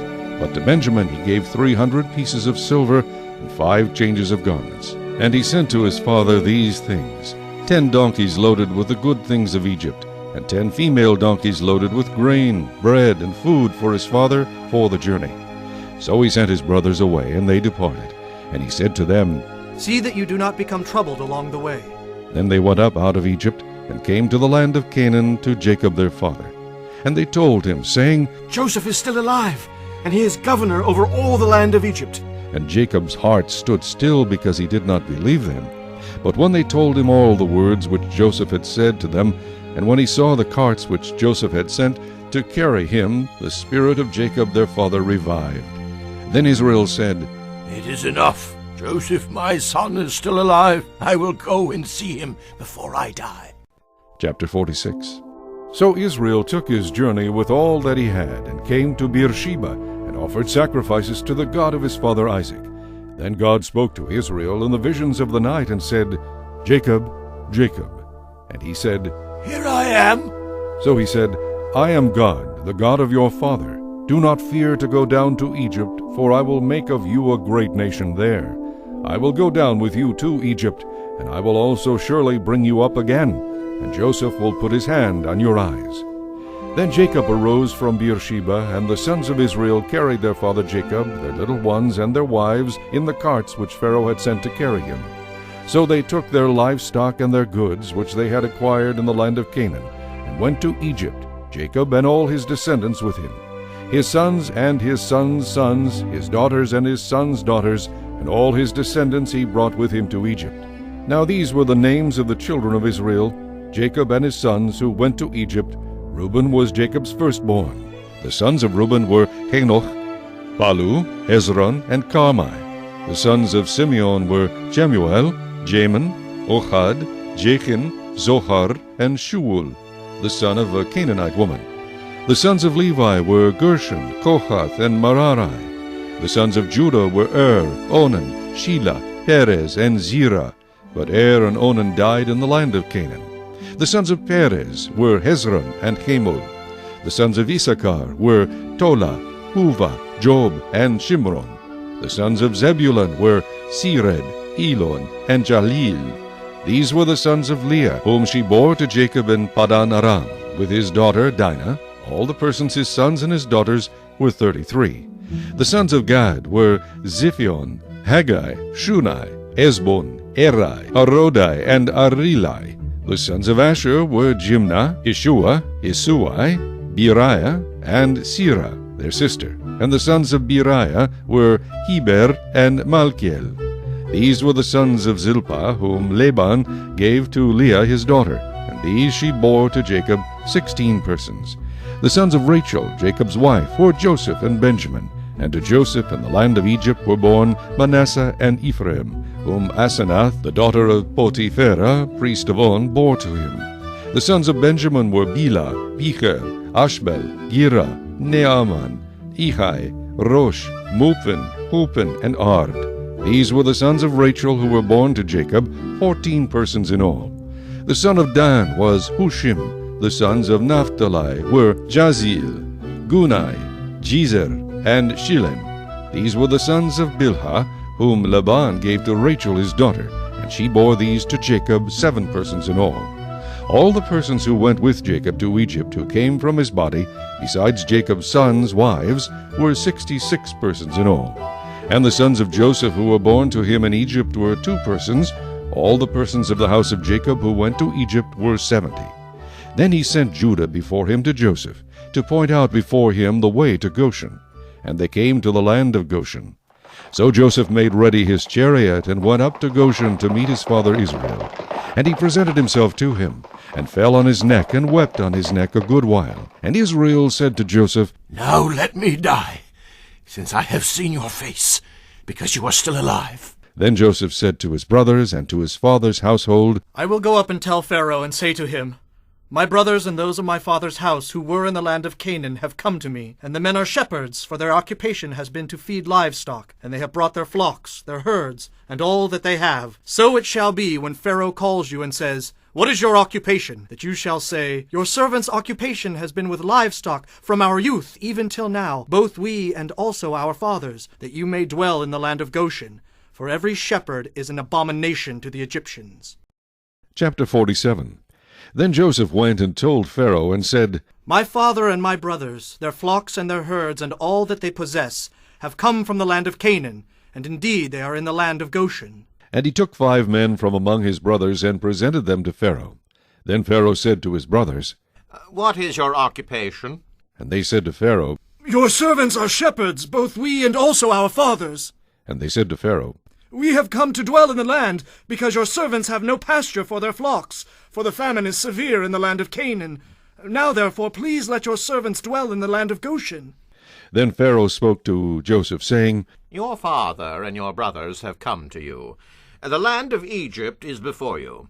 Have your father and brothers dwell in the best of the land. Let them dwell in the land of Goshen. And if you know any competent men among them, then make them chief herdsmen over my livestock. Then Joseph brought in his father Jacob, and set him before Pharaoh, and Jacob blessed Pharaoh. Pharaoh said to Jacob, How old are you? And Jacob said to Pharaoh, The days of the years of my pilgrimage are 130 years. Few and evil have been the days of the years of my life, and they have not attained to the days of the years of the life of my fathers in the days of their pilgrimage. So Jacob blessed Pharaoh, and went out from before Pharaoh. And Joseph situated his father and his brothers, and gave them a possession in the land of Egypt, in the best of the land, in the land of Ramses, as Pharaoh had commanded. Then Joseph provided his father, his brothers, and all his father's household with bread, according to the number in their families. Now there was no bread in all the land, for the famine was very severe, so that the land of Egypt and the land of Canaan languished because of the famine. And Joseph gathered up all the money that was found in the land of Egypt and in the land of Canaan, for the grain which they bought. And Joseph brought the money into Pharaoh's house. So when the money failed in the land of Egypt and in the land of Canaan, all the Egyptians came to Joseph and said, Give us bread, for why should we die in your presence? For the money has failed. Then Joseph said, Give your livestock, and I will give you bread for your livestock, if the money is gone. So they brought their livestock to Joseph, and Joseph gave them bread in exchange for the horses, the flocks, the cattle of the herds, and for the donkeys. Thus he fed them with bread in exchange for all their livestock that year. When that year had ended, they came to him the next year, and said to him, We will not hide from my lord that our money is gone. My lord also has our herds of livestock. There is nothing left in the sight of my lord but our bodies and our lands. Why should we die before your eyes, both we and our land? Buy us and our land for bread, and we and our land will be servants of Pharaoh. Give us seed, that we may live and not die, that the land may not be desolate. Then Joseph bought all the land of Egypt for Pharaoh, For every man of the Egyptians sold his field, because the famine was so severe upon them. So the land became Pharaoh's. And as for the people, he moved them into the cities, from one end of the borders of Egypt to the other end. Only the land of the priests he did not buy, for the priests had rations allotted to them by Pharaoh, and they ate their rations which Pharaoh gave them. Therefore they did not sell their lands. Then Joseph said to the people, Indeed, I have bought you and your land this day for Pharaoh. Look, here is seed for you, and you shall sow the land. And it shall come to pass in the harvest that you shall give 1/5 to Pharaoh. 4/5 shall be your own, as seed for the field and for your food, for those of your households, and as food for your little ones. So they said, You have saved our lives. Let us find favor in the sight of my lord, and we will be Pharaoh's servants. And Joseph made it a law over the land of Egypt to this day, that Pharaoh should have 1/5, except for the land of the priests only, which did not become Pharaoh's. So Israel dwelt in the land of Egypt, in the country of Goshen, and they had possessions there, and grew and multiplied exceedingly. And Jacob lived in the land of Egypt 17 years. So the length of Jacob's life was 147 years. When the time drew near that Israel must die, he called his son Joseph and said to him, Now if I have found favor in your sight, please put your hand under my thigh, and deal kindly and truly with me. Please, do not bury me in Egypt, but let me lie with my fathers. You shall carry me out of Egypt, and bury me in their burial place. And he said, I will do as you have said. Then he said, Swear to me. And he swore to him. So Israel bowed himself on the head of the bed. Chapter 48. Now it came to pass after these things that Joseph was told, Indeed your father is sick. And he took with him his 2 sons, Manasseh and Ephraim. And Jacob was told, Look, your son Joseph is coming to you. And Israel strengthened himself, and sat up on the bed. Then Jacob said to Joseph, God Almighty appeared to me at Luz in the land of Canaan, and blessed me, and said to me, Behold, I will make you fruitful, and multiply you, and I will make of you a multitude of people, and give this land to your descendants after you as an everlasting possession. And now your 2 sons, Ephraim and Manasseh, who were born to you in the land of Egypt before I came to you in Egypt, are mine. As Reuben and Simeon, they shall be mine. Your offspring, whom you beget after them, shall be yours. They will be called by the name of their brothers in their inheritance. But as for me, when I came from Paddan, Rachel died beside me in the land of Canaan on the way, when there was but a little distance to go to Ephrath, and I buried her there on the way to Ephrath, that is, Bethlehem. Then Israel saw Joseph's sons, and said, Who are these? And Joseph said to his father, They are my sons, whom God has given me in this place. And he said, Please bring them to me, and I will bless them. Now the eyes of Israel were dim with age, so that he could not see. Then Joseph brought them near him, and he kissed them and embraced them. And Israel said to Joseph, I had not thought to see your face, but in fact God has also shown me your offspring. So Joseph brought them from beside his knees, and he bowed down with his face to the earth. And Joseph took them both, Ephraim with his right hand toward Israel's left hand, and Manasseh with his left hand toward Israel's right hand, and brought them near him. Then Israel stretched out his right hand, and laid it on Ephraim's head, who was the younger, and his left hand on Manasseh's head, guiding his hands knowingly, for Manasseh was the firstborn. And he blessed Joseph, and said, God, before whom my fathers Abraham and Isaac walked, the God who has fed me all my life long to this day, the angel who has redeemed me from all evil, bless the lads.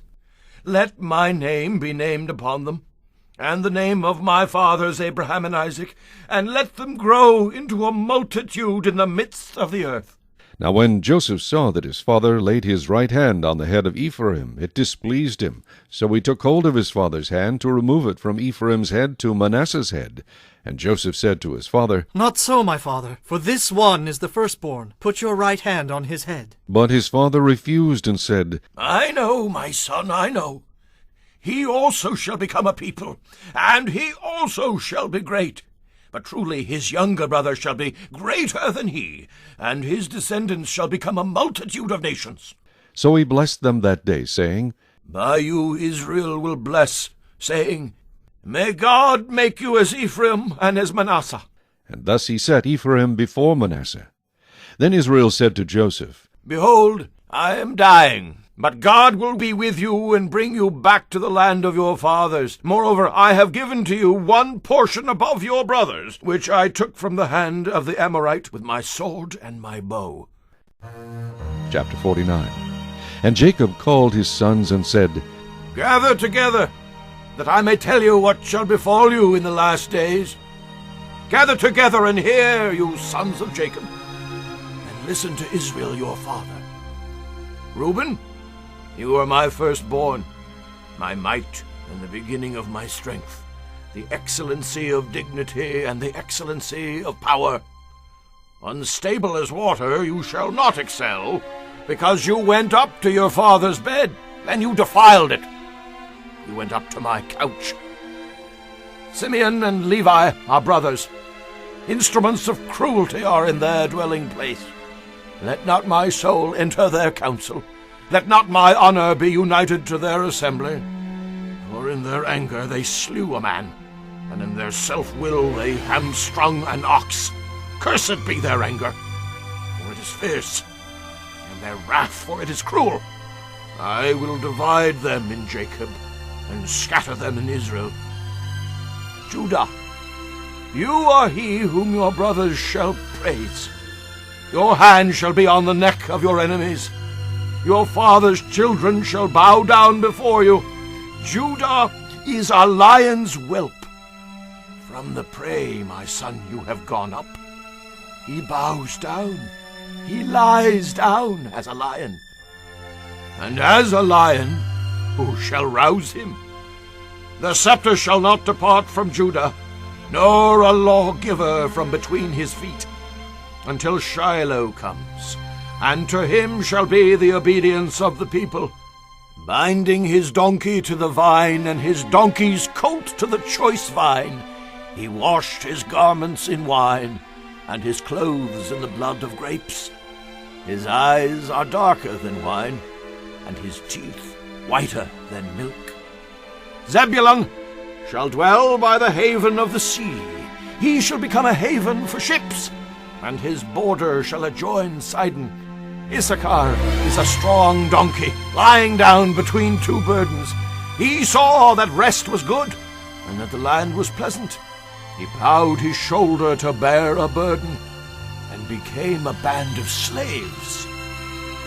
Dan shall judge his people as one of the tribes of Israel.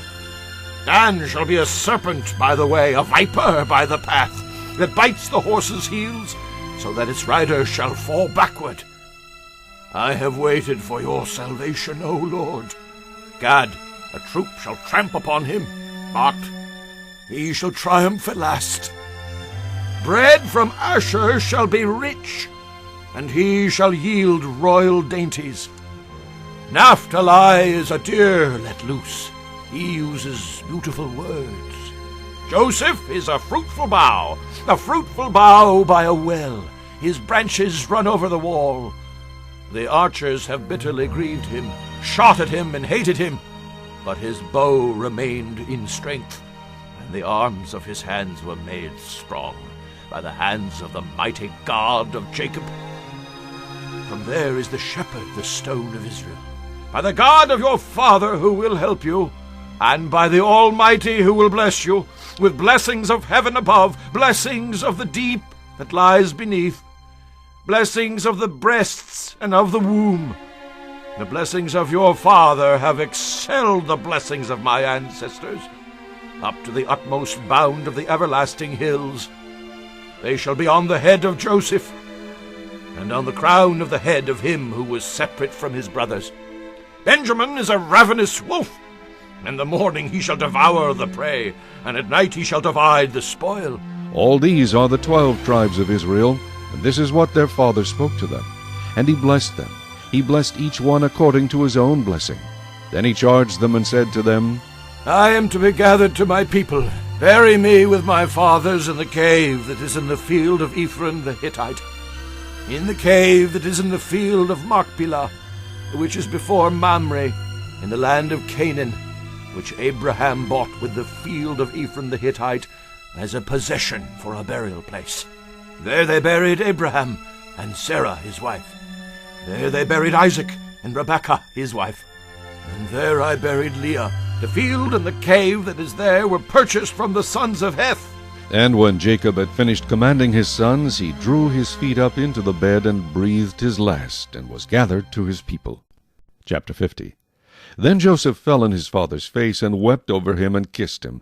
And Joseph commanded his servants, the physicians, to embalm his father. So the physicians embalmed Israel. 40 days were required for him, for such are the days required for those who are embalmed. And the Egyptians mourned for him 70 days.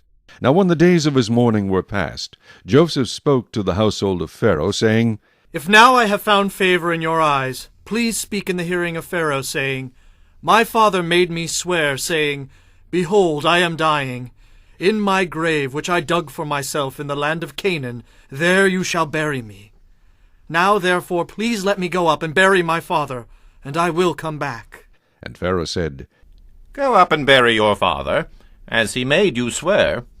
So Joseph went up to bury his father, and with him went all the servants of Pharaoh, the elders of his house, and all the elders of the land of Egypt, as well as all the house of Joseph, his brothers, and his father's house. Only their little ones, their flocks, and their herds they left in the land of Goshen. And there went up with him both chariots and horsemen, and it was a very great gathering. Then they came to the threshing floor of Atad, which is beyond the Jordan, and they mourned there with a great and very solemn lamentation. He observed 7 days of mourning for his father. And when the inhabitants of the land, the Canaanites, saw the mourning at the threshing floor of Atad, they said, This is a deep mourning of the Egyptians. Therefore its name was called Abel Mizraim, which is beyond the Jordan. So his sons did for him just as he had commanded them. For his sons carried him to the land of Canaan, and buried him in the cave of the field of Machpelah, before Mamre, which Abraham bought with the field from Ephron the Hittite as property for a burial place. And after he had buried his father, Joseph returned to Egypt, he and his brothers and all who went up with him to bury his father. When Joseph's brothers saw that their father was dead, they said, Perhaps Joseph will hate us, and may actually repay us for all the evil which we did to him. So they sent messengers to Joseph, saying, Before your father died, he commanded, saying, Thus you shall say to Joseph, I beg you, please forgive the trespass of your brothers and their sin, for they did evil to you. Now, please, forgive the trespass of the servants of the God of your father. And Joseph wept when they spoke to him. Then his brothers also went and fell down before his face, and they said, Behold, we are your servants. Joseph said to them, Do not be afraid, for am I in the place of God? But as for you, you meant evil against me, but God meant it for good, in order to bring it about